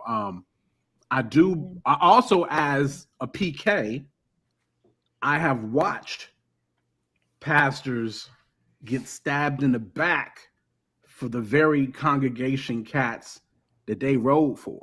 You know what I mean? For the very cats that they looked out for, they helped. They made sure your family was good. They made sure that everything, boom, boom, boom. And then you go and stab them in the back. I'm a PK. I done seen that my whole life too. When my parents retired from being pastors, that was a time to celebrate as a son. You feel what I'm saying? That was good. Yes, please. I ain't got to see my parents go through this nonsense no more. Yeah. You feel what I'm saying? So I get it. Y'all is acting a fool. I said, I'm taking my talents to South Beach. Listen, y'all. You know what I mean? You know what I'm saying? So I have a lot of grace for pastors, I feel like. But I mean, there is a standard, you know what I mean? And I think we do have to be careful. And I think the most important thing right now, I think, is cats do have to remember that when you get behind that pulpit, you are no longer preaching to your congregation. You are preaching to the world. If there's a camera in that building, you are preaching to the world. And that's dangerous. And and if you don't want to be preaching into the world, then you need to make sure that you're not being maybe everybody want to stream their service online. Maybe you don't need to stream that week. No, if you out here wilding and no, like it don't matter if you streaming or not. Like I think wilding could be subjective. You know what I mean? Really? Like, how? Listen. There's some things that I could say to you guys, maybe behind the scenes. This may or may not be true. That I can say to y'all behind the scenes that I might not say on camera. Okay. Maybe. But that doesn't mean you wilding. No, that's what I'm saying. So that's what I'm saying. Different. So sometimes you might have to address your congregation in a way that community knows you and understands you, and you might have to, there might be some pruning that needs to be done or something of the sort. I don't know. It should still be in love, though. It should still. Amen. It should still be in love. But even what's in love to people nowadays is, is based on, again, understanding. I'm saying some of those conversations just might need to, hey, cut the webcam this week. This is in-house stuff. Let's talk. Yeah. That's different. I understand what you're saying. What I'm saying, though, is like the way that you're speaking to your congregation, like it shouldn't be an issue of like, oh, let me make sure, I'm speaking the right way. And if I'm gonna be wilding out a little bit, we're gonna have to cut the camera. Like, no, no. Like, you just shouldn't be wilding at all. Like, if you wilding, sit down. Period. Okay. And so I want to be clear. Let me be clear. I'm not one who I feel like ever says anything wild, which is why in my brain I feel like most of the stuff I say on camera is what I would say off camera, whatever the case may be. But if you are addressing a community, even if you're pruning your flock per se, I'm not sure that needs to, even if done in love, which it should be done in love, maybe that just ain't for the cameras. No, I agree with you. That part I agree with. I think we're just talking about two different things. That's it. Yeah. Gotcha. Yeah. Now I'm not saying, cut the cameras, I'm about to go in on y'all. I ain't saying that. You know what I'm saying? I'm just saying some things might not be for the internet. And honestly, I can say it at my church. There are some times when we were having discussions or when the pastor is having discussions, different meetings, whatever the case may be, we stream a lot of stuff, but we won't stream certain things. Or maybe we'll send out private links or something like that. You know what I mean? Just because that won't for everybody. Right. That won't for everybody. So I don't know. Brina, well, did you get in on this, Brina? You did. You started it, didn't you? Yep. You started it. So that's what it is. Let's check the chat on this because this is an interesting topic here. We only got one more topic anyway. But what's the chat? What y'all saying in the chats on this, guys? A lot has been said. Sorry, I'm just scrolling up. Yeah. Kiara said, listen, some of these dudes are not humble. Remember when Jamal Bryant's father came and sat him down and beat more for his first infraction? No, because I did not know that anybody came to sit him down at all. She said that Negro reinstated himself the next week. Problematic. I mean, not to be funny, but we all know that is that individual.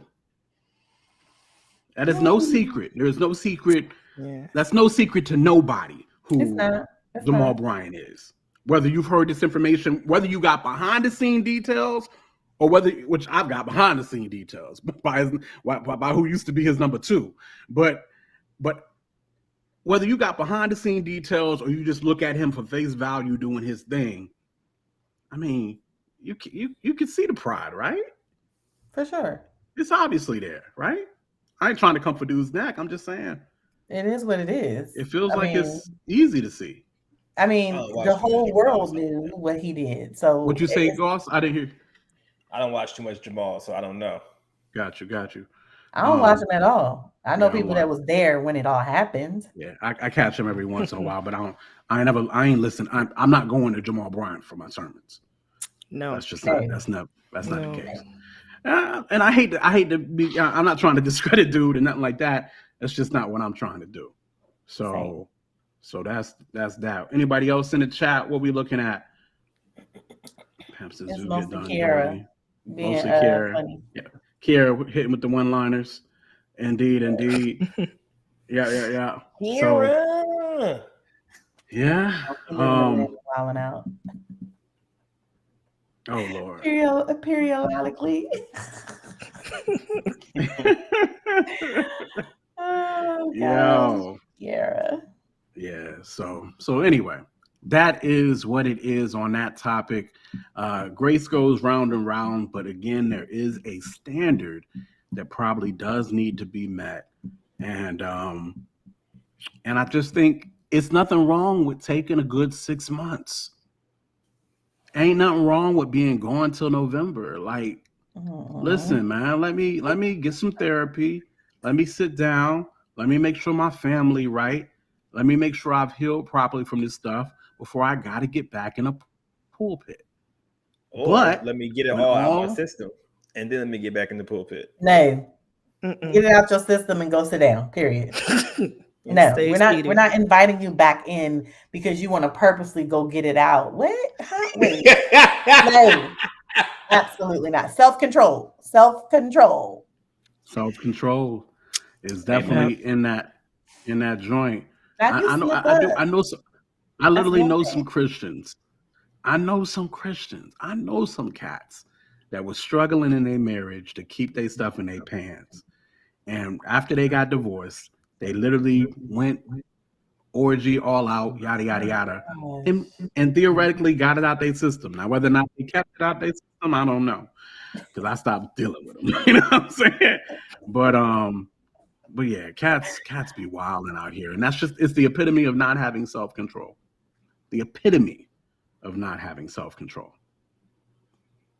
and that's part of that list there. So, like I said, that is what it is. Hope and praying for everybody. The words of London Bridges: if you can't, I gotta say it in the British accent. If you can't master your members, you cannot master anything else. Like, master your members. That is hilarious. I want to accent so bad. Oh, nah. Oh man, Tasha, you never can get something out your system by practicing it. How about that? I mean, how about that? Makes sense to me. Makes sense to me. You know what I mean? It might have gotten something in their system too. And they might have put something in somebody else's system at that. Listen. Listen. Cass is out here wilding. That self-control piece is huge. And Paula White is a hot mess. It's huge. Master remembers. Yeah, Master remembers. Reese, what up, Reese? Reese Lachey in the chat. Yep. So, last topic of the night. Y'all make sure to like and subscribe, do all the things, share, tell a neighbor, tell a friend what we do right here at the Tastemakers Pod. Y'all know how we do. Yeah, definitely. All that Goss just said there too. But listen, we are fresh, we are grown, we are Black, we are Christian. And if you know other fresh, grown Black Christian individuals that need to be a part of our community, let them know what we got going on here. They out there by themselves, doing by themselves things. They need a community like us. So bring them on in. You know what I mean? London, email me back, bruh. Stop playing with me. Go ahead, Quinn. I'm sorry. London, email Goss back. I need y'all. I be running through all Trisha's friends in the positive way. Well, I need you to run that back and fix it. Don't say that. Y'all know what I mean. No. Yo, I thought about how that sounded after I said it. As you were saying it, right? Lord. I be developing friendships with all of Trisha's friends. Thank you. Kira said I was about to cuss. I was like, what are we even saying right now? Because almost every woman in this chat, actually probably every woman in this chat is here. And they are my friends. So Tosh said, we are not friends. Tasha, I talked to you outside for an hour, standing on the block. We're friends. Wow. Care what you say, girl. What makes you friends? Yes. Lord. If I come to Miami, I'm hitting Tasha up. So Charles said, Pastor Corey running through folks. See, that's what I'm saying. Judon said, Goss is definitely a pastor. Right. For that is the standard. Correct. Listen. Oh my gosh. Anyway, let's get into this last topic here. Your man Puffy, your man P. Diddy, your man Diddy, take that, went on a tirade. I'm sorry. I had to check and see if I had to say the word the right way, but y'all didn't check me, so I must have said the word the right way. Tirade? Oh, tirade. You're right. I said it right. Yeah. I said it right, but I was questioning it, but then y'all didn't say nothing, so I was like. But anyway, about R&B and how R&B isn't what it used to be, and the question came, who killed R&B? What is wrong with R&B today? It ain't moving Diddy like it did years ago. He's tripping because R&B is definitely very much well and alive today. It might sound slightly different, but it is still very much here. I agree. Oh, Charles got the tea. Mm-hmm. Charles got the tea. The tea is simple, right, Charles? He's starting the label. He's back in Tank in the label. Ain't that what it is, Charles? Something like that. You know, Tank is about to do the label. It sounds like Diddy might be in partnership with that. They're doing this Tank is, I believe, doing a label. I believe it's going to be an R&B label. So Charles is saying that Diddy is just marketing. For sure, of course. Absolutely. That's what he does. And he dropped a song not too long ago with Bryson Tiller. And that joint's fire. Yeah, it is fire. I really like that song. Yeah. But the question still remains, though, as Trisha is saying that, you know, R&B is alive and well. It is. And healthy. Absolutely. It is. If you'd like to follow, hit me up. Diddy's just being Puff. Nobody killed R&B. He's just starting conversation. He does what I do sometimes. Start conversation, get the people thinking about Diddy on your mind, and then when he drops his first artist, which is Josie, I think, she's been featured on Lecrae's record. She's fire. Yeah, everybody's gonna be into it. Come on, y'all. This is Diddy 101. Who did you say, Corey? Her name's Josie. Jozzy. She was on who's Lecrae's album? I want to say his last one. Oh, I think either the last one or the one before this. So I hear what Trisha and I hear what Goss is saying. Brina, what you say about this? My name is Light Skin Corey.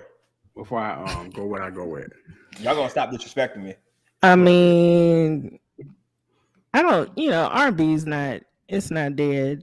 My issue was, the person asking the question, because if there's any real argument about who killed R&B, could be Diddy. But I'm gonna leave that alone, though. I'm not. Coming from you, Puff. Coming from you, Puff. So listen, I hear everybody talking about R&B not being dead and there still being great R&B artists, and all that is true. But y'all do understand R&B does not stake the position it held years ago, right? Y'all do understand that? I mean, I think so, because hip hop is like taking over. You know what I'm saying? Like, so yeah, I get what you're saying. I think people don't appreciate it as much as they did before, and we have totally different generation now. Like, their ear is on some other stuff. I agree with what Judon said earlier, and Judon just said it again.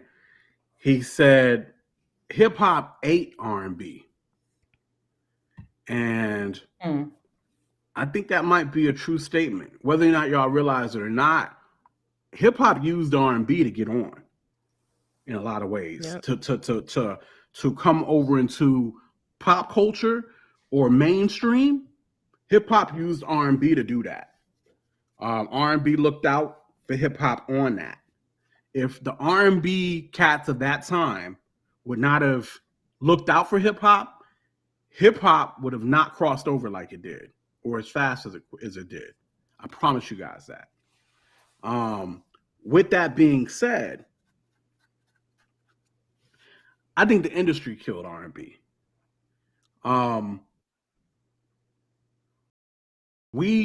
The industry, the billboards, whatever the case may be. It's not dead.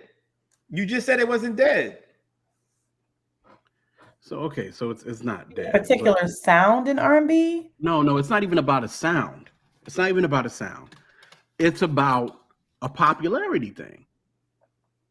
Y'all do understand at one point R&B was it, right? Like, it was the best sound in the world, was R&B music. Oh, for sure. Went everywhere, cross cultures, all outside the United States. R&B still is, though.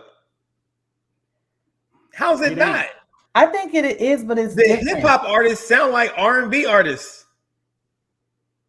This is true. I mean, I think I don't see what you're talking about.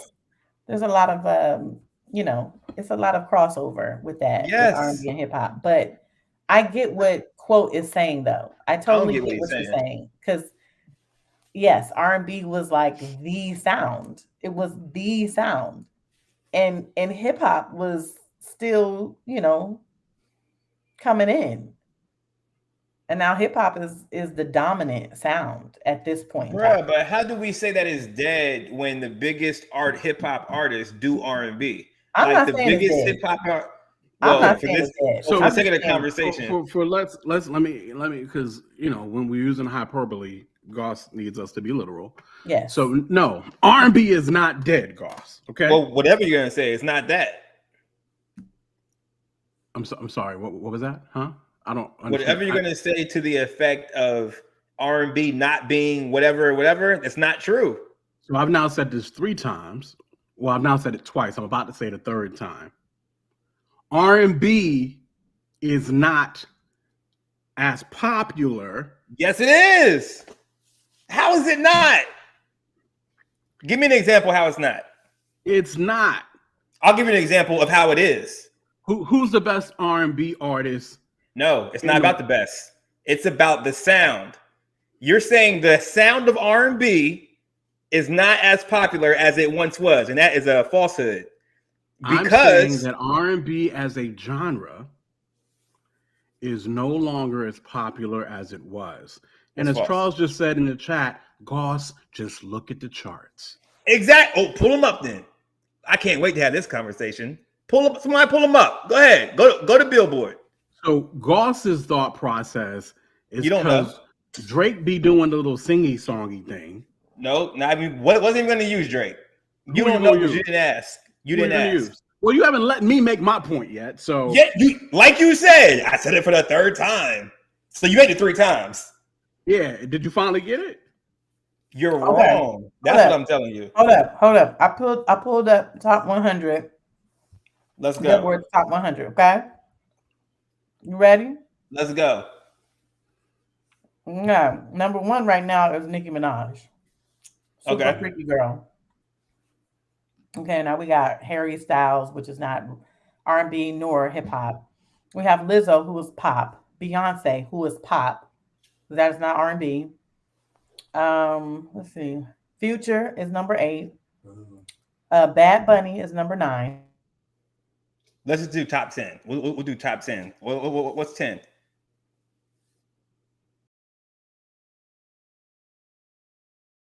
So in that conclusion, she froze. I think she froze. I think. Who is number 10? We can't hear you now. There we go. Doja Cat. So are we calling Doja Cat R&B?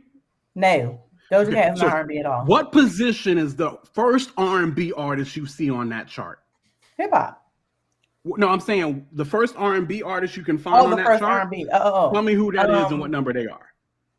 I haven't seen any R&B yet. So watch this. Oh, go ahead, Cole. Finish your point. That's the point. No, it's not the point. Because here's the point. If R&B was dead and it was out of here and it was nobody is caring about R&B, it's whatever, right?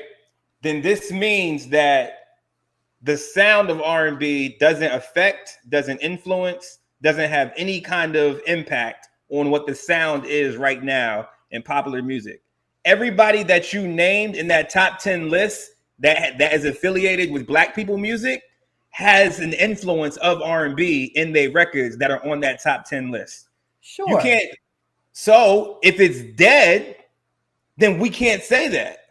If R&B is dead, then you can't say that. We've clarified, again, I've clarified 3 times that obviously the R&B and dead trope was all marketing. We even use it as marketing in this joint. We're not saying it's dead. We're saying it used to be on top, and now it ain't in the top 20, 30. And there's no R&B on the top 100. There's no R&B artist on the top 100. None. It's evolved. It hasn't. It's not dead, or it's not whatever you just said. It's just evolved into a new sound. You gotta let stuff evolve, bro. Hip hop or pop? No, it's neither. It's the fusion of both. That's why you get the futures. Melody is not necessarily R&B. No, it's not. That's why you get the futures. That's why you get the blues. That's why you get the Drakes. The futures. Oh my. The futures. Yes. Why don't you want it to evolve, quote? What's wrong with R&B evolving? Yeah, so you are you've self-acknowledged that you are not an R&B head. Yeah. So even if you hit the button and you literally removed yourself from this conversation, it wouldn't be more appropriate than right now. You're not an R&B head. I don't have know to what be. You're talking about. Yes, I do. I don't have to be an R&B head to know that R&B is not dead. Again, we haven't used the phrase of R&B being dead. That was hyperbole. That was marketing. That is not what we're saying. But for your point, I don't have to be knowledgeable of what's going on as far as the genre to know that, hey, this is influenced by R&B. This is the evolution of R&B. So when I say I'm not an R&B head, that doesn't mean I don't know squat about R&B or I don't listen to R&B at all and enjoy it. I'm just saying I'm not knowledgeable to have like, yo, remember Silk or remember Drew Hill? Like, no, I don't. I didn't listen to that. But I'm saying the R&B that is out now is like, yo, it's good stuff. It's quality. It's still up there on the charts. But I'm saying it's the evolution. Wait. The evolution.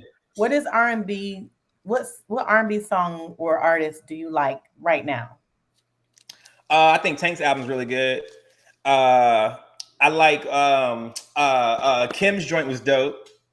Tank on the chart? Was Tank on the top 100? No. Was Kim KEM on the no, of course top not. 100? Kim is not. Okay, go ahead, Goss. Who else you like? No, but that's what I'm saying. It's the evolution. Like y'all are stuck in R&B's not on the chart, so R&B is not relevant. So our R&B is not here. And I'm saying you're not saying y'all because I didn't say that. Quote is. So I'm saying R&B is no longer on the charts anymore. That's my whole conversation. And it is. It's all throughout the charts. If you understand the evolution of it, there's no future without R&B. To be fair, we're not. There's no hip hop without R&B. Probably R&B.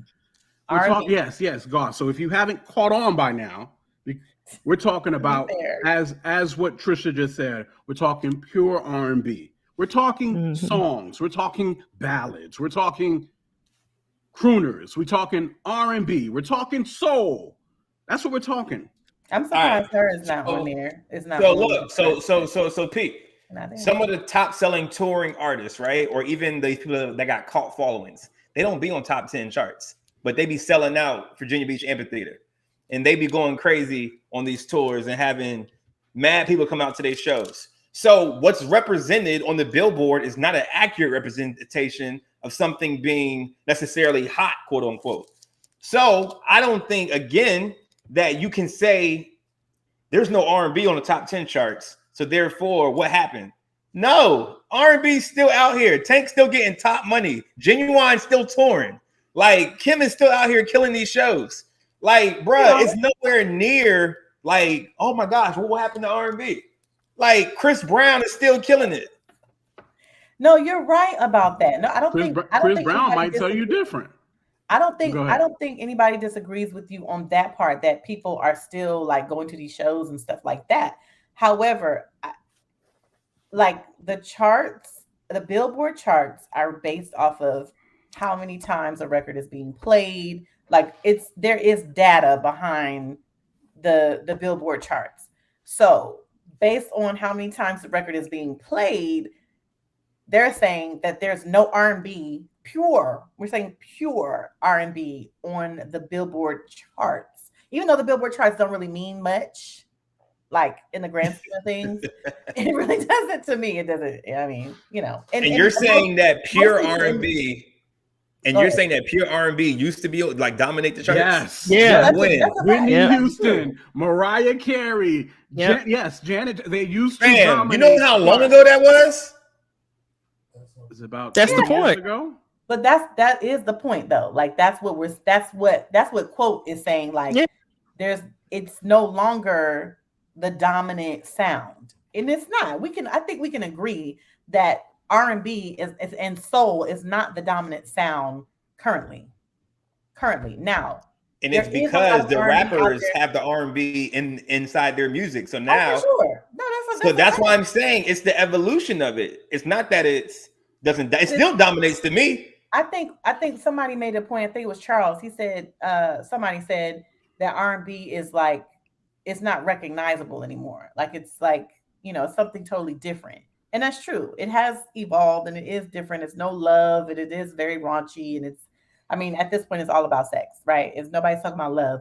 They just talking about sex, right? But there is some R&B that is talking about love. You know, I listen to her. You know, I listen to some other artists that aren't really well known that I think, you know, people should listen to, but they're not as popular as the hip hop artists that are out here killing the charts, killing everything else. I think they are. I think they're living through those hip hop artists. Kenyon Dixon is amazing. But again, even the I can't believe I just spent time arguing with a non-R&B person about R&B. Yeah, I feel like you didn't really have a strong leg to stand on, gospel. I didn't know you wasn't an R&B head. I'm an R&B head. So like the fact that you said that, I was like, wait. So the point is, we talking streams, we talking record sales, we talking charts. We're talking about all the things that matter per se to the industry of music, that's not popping like it was. And the question becomes, why is it not popping like it was? That's the I'm sorry. I got you. I got you, Brown. So that's why it's not popping like it was. So why? That's the question: is why is it not popping like it was?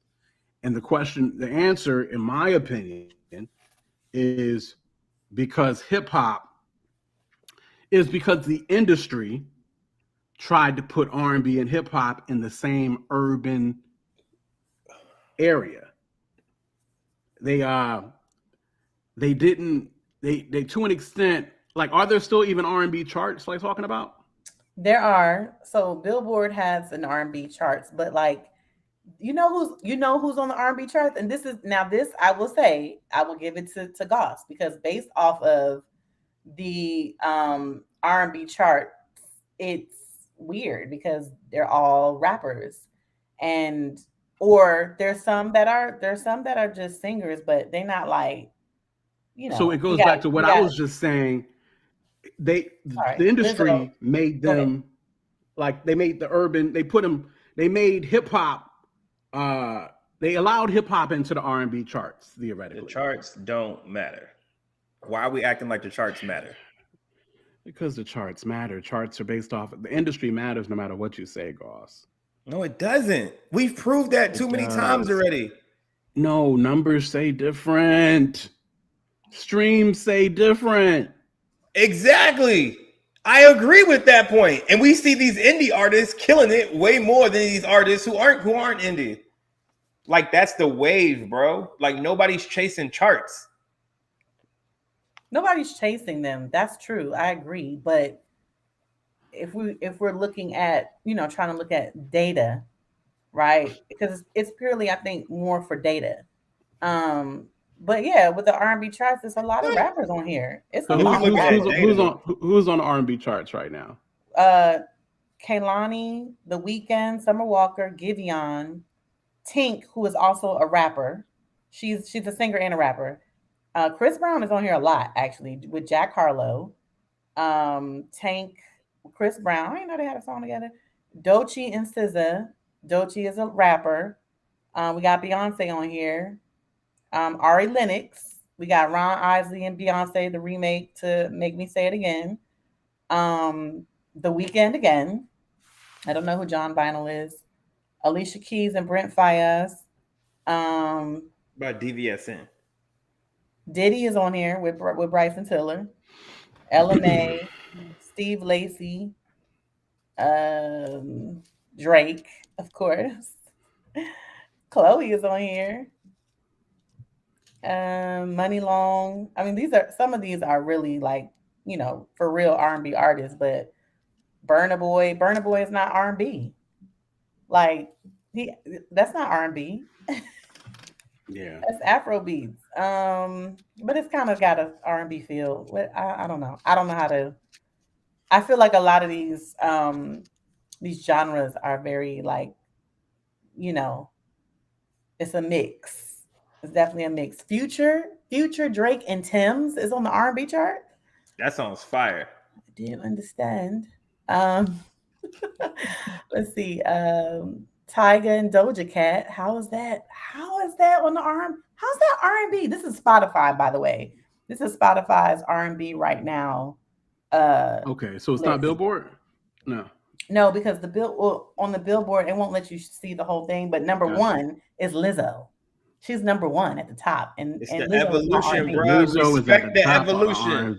Respect the evolution of R&B. Stop living in the heyday where you think it has to sound like something, and just respect the evolution of it, and let Future be great, okay? Let Kehlani be great. Let all these great singers be great. I mean, Future's not a singer. Yes, anyway, he is. Have you heard Future? He's a singer. He's not a rapper. Yeah, boy, bye. Stop it. Stop. Future's a singer. Roddy Ricch is a singer. Lil Baby is a singer. Lil Baby. Rod Wave, singer. They are. They be trying. That's not rapping. They be having they what's the name? They do not be rapping. Y'all cannot say that's rapping. So chat, community, tastemakers, I failed y'all. Going into this topic, I should have told Brina to mute Corey's mic. Ooh. And then we could have had this conversation. So I failed y'all. That's my fault.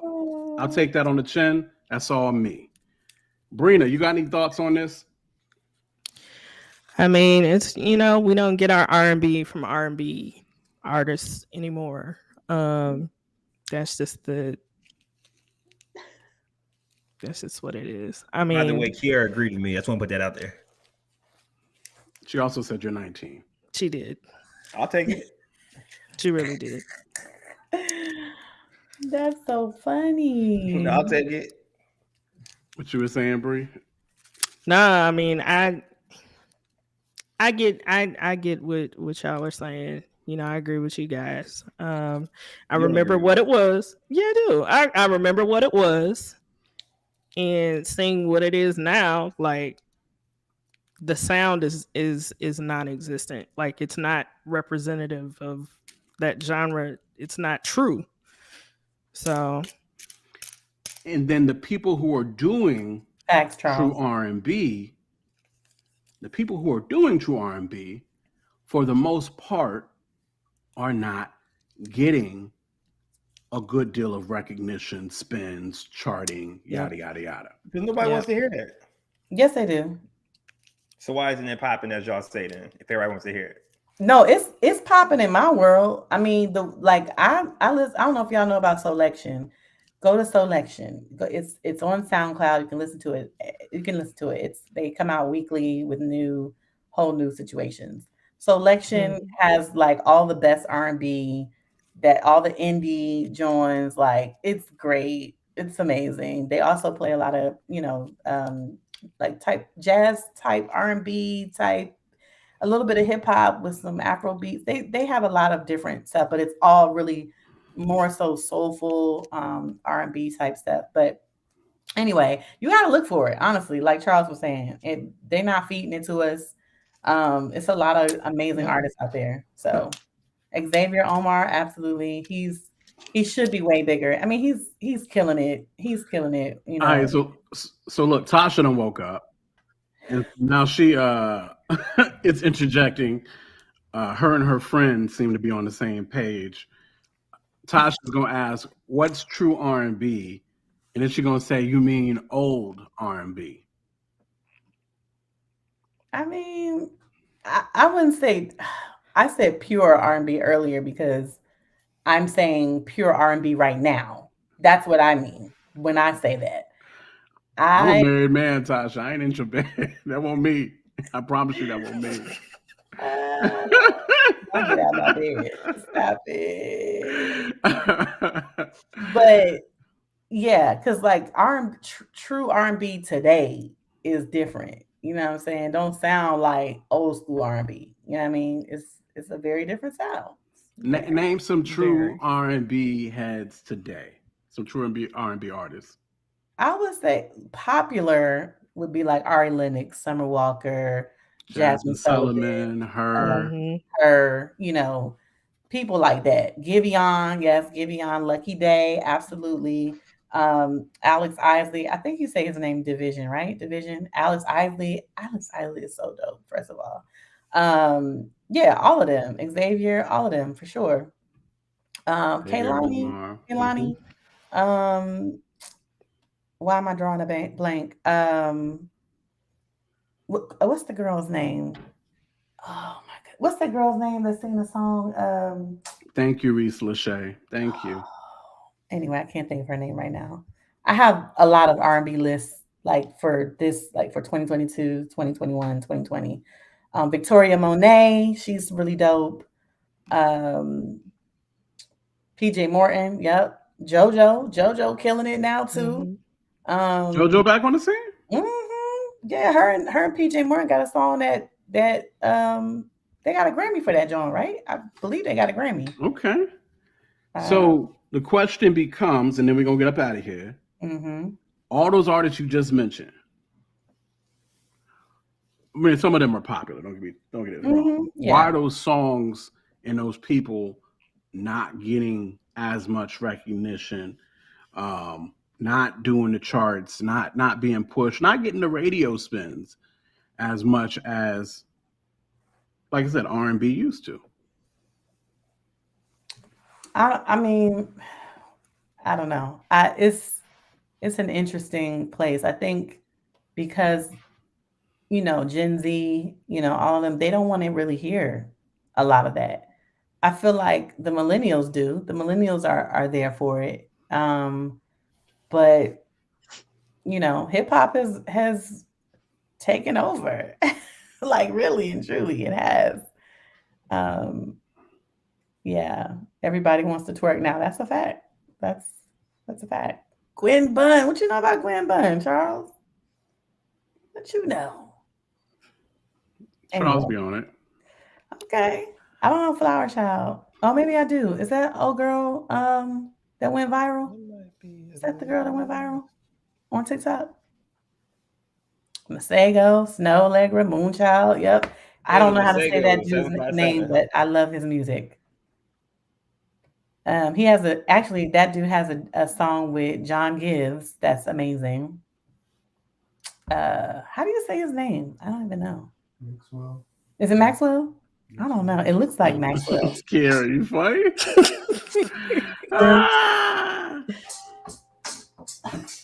Sorry. Unplug it where? Okay, there we go. It's a lot going on. Sorry, guys. I'm going on mute. What was that? Okay, all right. So anyway, that is what it is, y'all. Let's hit the chat real quick and then we'll get up out of here. Judon said R&B is about love. And as the good book said, it would in these last days, the love of many has waxed cold. Ooh. Indeed, indeed. Tasha wants to know, why am I in her circadian circle? I don't know what a circadian circle is. Has to do with sleep. High school, okay, yeah. High school graduate, some college. Yeah. The circadian rhythms. Okay, yeah, music, no. Not music. Sleep. I feel like people that have a hard time sleeping know about stuff like that. I don't have a hard time sleeping, so therefore, great. I wish none of that stuff even comes to mind. I have a hard time sleeping. Terrible. My hinge is popping right now. You said it's hinge? Not your hinge. He talking about the online dating.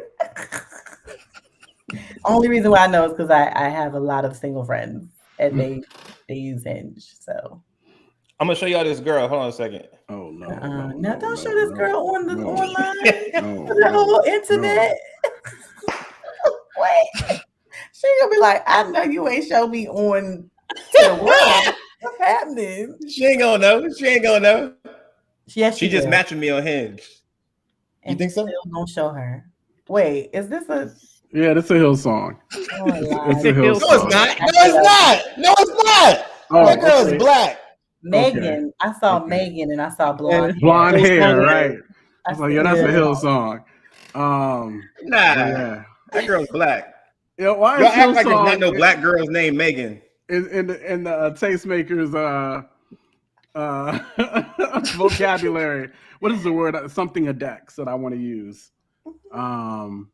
Right. Anyway. Thank you, Kiara. Kiara, she is online. What are you talking about? Like, no, but she's online for particular people that are there to see her, not for the entire world on YouTube. There's Live. way more people who watch Hinge than watch the Tastemakers podcast. Oh my gosh. He makes good points.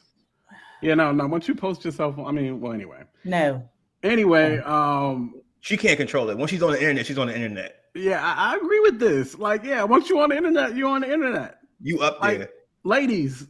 Why? I say Trish with her and in the chat. Like, why do y'all tell me why y'all got a problem with that? What about this Hill song right here? Why is that an issue? Because no, that's not on the internet. She's on the site, the Hinge site. She is not. She did not sign up to be on YouTube Live. What are we saying? That is true. What are we that talking is about? very true. Okay, so there's a difference. Once you're on the internet, you up there. You can't control I'm that. trying to figure out that, like, you on the internet, you putting yourself out there. No, you're putting yourself out there for Hinge, not for YouTube Live. If I'm signing up for a dating situation, that does not mean you have the permission to post my information, my name, and my face on YouTube Live for the entire world to see. Yes, it does.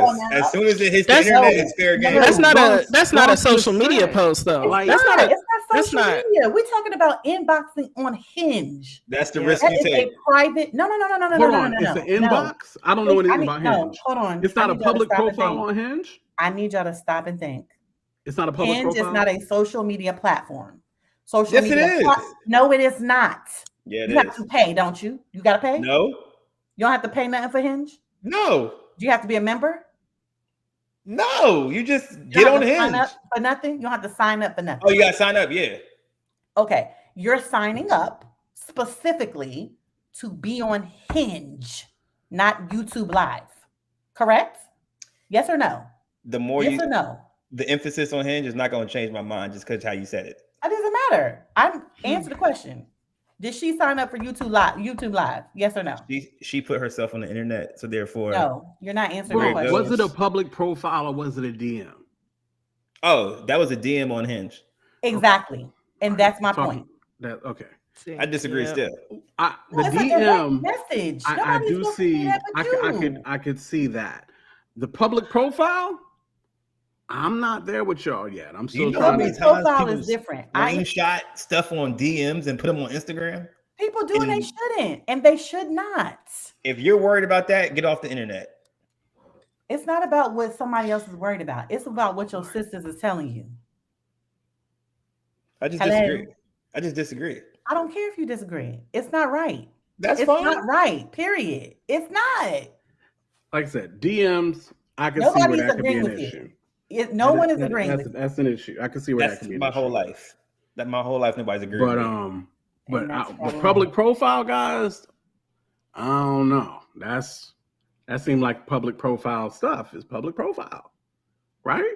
What the lawyer say? And Tasha said, "Y'all are gross." Here we go. So listen, we can call names or we can explain. No, I'm honestly. I'm trying to understand why you think it's okay to put a woman's face who is DMing you privately. No, okay. Again, go back. We've established DMing is probably not. No, he don't care. This one don't care. This one don't care because y'all is telling him something. He's being contradictory. He won't do it again. Likely, he understands now. But there is growing to this, right? Like, we don't always understand exactly, the things that trigger y'all. We don't always understand. So we're asking questions, right? So DMing, I definitely can see that as being problematic, right? So we got that. Public profile on Hinge is where I'm at now, trying to see if y'all can explain to me why that's problematic, or is that okay? I'm not that mad about a public profile. I'm saying if the person did, but even still with the public profile, it's like I'm doing this for this specific app, not for somebody to display me on YouTube Live. So is it about the nature of the app? Is it about the nature of the app being a dating situation? Is it about that? No, I think it's if you're it's not like Facebook or Instagram where anybody can look you up and just Reese, your whole situation right. Yeah, like exactly. A dating app is not social media. We're talking about two different things. Yep. Yeah. I disagree. I think we have like been so used to social media. If you have your information on a profile, that means it's social media. No, it's no. What, Tasha? You know how many jobs I get from that? Matter of fact, to that point, you know how many jobs I've gotten from that? So your point is null and void. Anyway. Okay, like I said, stressed out. I think we can all agree that showing DMs online is not a good look. And he not listening. He understand. He didn't know y'all corrected it. He's gonna be contrary at first, but he get it. It's not true, quote. his now his job to say what he just said. Which y'all know what it is. Me, but... ignoring the Bible. No, I'm not even trying to save you for real. I think this just. I mean, I think it's what it is. But I'm still stuck on the public profile situation, and but that ain't what we're talking about. So Reese is trying. Reese is like, no one wants love anymore. Love is dead. Hilarious. Listen. So she catching up. In the world, women hate men and men hate women. Yeah, that's an issue right now. I think that is something we've talked about that on the show in a sense, right? We've definitely talked about the women complaining about men complaining about women, and at the levels in which they do so on the internet, and how they find certain communities that further, push those thought forms. Tasha. Oh Lord, Tasha, Lord. Coming at your neck, guys. What she said? That's a shame. She said, I think y'all are missing the real point here. This dude DMs got one person in it. Pause, please. No. Okay, no, see now. Tasha, you done got him started, please. Listen, so I think Judon is actually hold on. Let me fix the lighting. He will continue to show all these people's profile names. We're not seeing no names and pictures. Right now. We can't see names. We see pictures. We can't see names. What's wrong with this lighting? The pictures are so small that we can't God blocking it. Tasha, don't be jealous. Don't be jealous, Tasha. And again, that's what I'm saying. This is a learning space. So y'all always got to remember this is a learning space as well. That's the reason why we do this. 2 guys, 2 girls, whatever the case may be. Judon said, one thing I've learned from this is girls be DMing dudes. They embarrassed to have people know about it. So I don't know if it's just embarrassed to have people know about it, but it's obviously an issue that I guess what y'all have to understand is most guys probably would have not necessarily understood Tasha is projecting, boy. Tasha is projecting on tonight. A grand issue. Wow. I just want you to listen to your sisters. That's where I'm at. There's safety. There's safety in the Father's arms. The counsel of many. There's safety. The wise. And many of us have been telling you, please don't do this. Please. Yeah. I showed y'all a picture. Like, I'm not sure what I did wrong. In your DMs. It's a picture the same picture that's on her profile. No. It's the same picture that's on her profile. I don't care. It's the same thing. It's not cool. Everyone is telling you this ain't cool. It's childish. Stop. Stop this. Stop.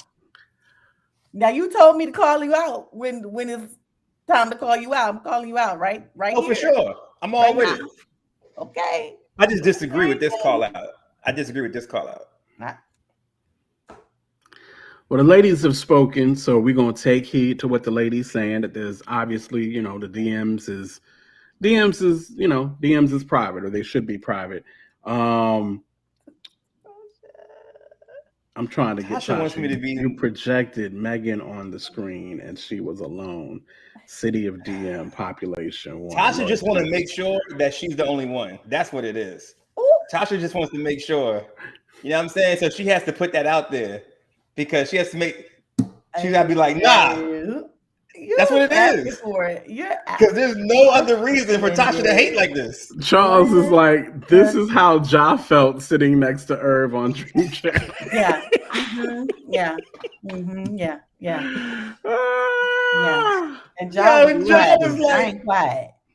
Ja was so funny, yo. Ja was like, well, hold on, Irv, hold on. Yeah. Because he was doing too much. So, I showed a picture. Let's see. I was showing a picture that she has on the internet too much.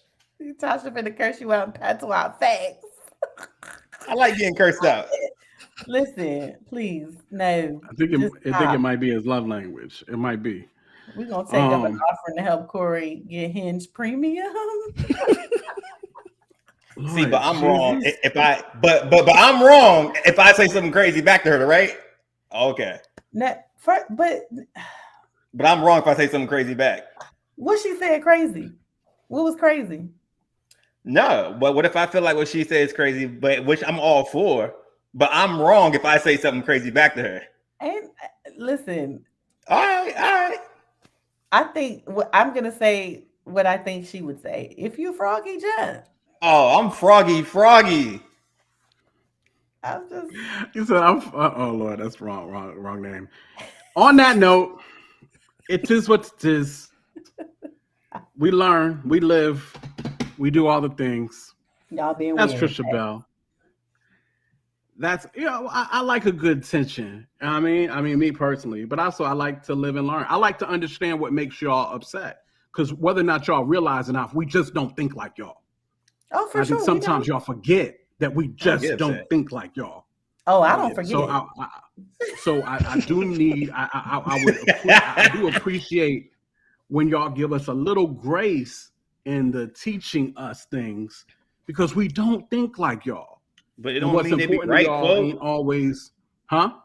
It don't mean they be right just because they all agree. No, I'm not saying whether they right or wrong. Whether they right or wrong isn't really the issue to me. What I learned in this conversation is that showing the DMs is not a good look to women. That's what I learned. Whether it's right or wrong don't even matter to me. Thanks. I consider them because obviously this ain't a good look to them, and because I consider them, I wouldn't do it. Whether it's right or wrong, I don't even know if it's right or wrong. That you can see on her profile. No, I mean, like I said, picture. It ain't. I don't think it's a right or wrong situation. All right. Obviously, it's something where the ladies don't like it, and so I think it becomes a red meat situation, doesn't it? It doesn't become a meat situation, in my opinion. Pause. Did you just say pause on red meat, or was it meat situation? Lord Jesus. So anyway, it becomes a pause situation to me with the meat and all that jazz. It's just where, what are y'all doing? I keep talking about the meat. Cut. Y'all really have an issue with the word meat all of a sudden? No, I'm not. No, I don't have no issue with what you're saying. I'm saying it's a wrap. That's what I'm saying. Okay. It ain't you. Well, no, but I think listen, these conversations don't faze me no other way, because I think we have to understand each other, right? Yeah. And then we also have to consider each other. Okay. Indeed. So Indeed. there are going to be things that we don't agree about, right? That's why I take it to Paul and the meat situation, right? We don't agree about it, but I would consider y'all and be like, oh, wow, I didn't know this was something that y'all consider to be an issue. Now that I know this is a situation that y'all would consider to be an issue, I now govern myself accordingly. Yeah. You know what I'm saying? That's all I'm saying. To me, it don't make y'all right. It don't make men right. It don't make women, I'm just saying, we all see in part, we all see different. Men and women, we don't have the same perspective on things a lot of times. Yeah. But we need each other to be able to a lot of times see the full picture. All right, cool. All right. And so that is what it is. I'm gonna preach before we get out of here. I don't care what y'all say. Listen. That's Trisha Bell. That's Light Skin Corey. That's Brita. They call me Quote. We the Tastemakers. We'll catch y'all next Wednesday night, 10 p.m. See y'all later. Tastemakers. Classic. We do more than make a living, we make a life. When everything is dark, we are the light. We are the Tastemakers, aight.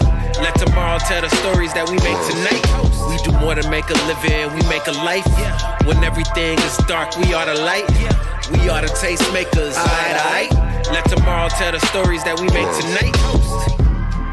For the movers and shakers, for the new Tastemakers, sommeliers came out to play. Classics in the current day. For the movers and shakers,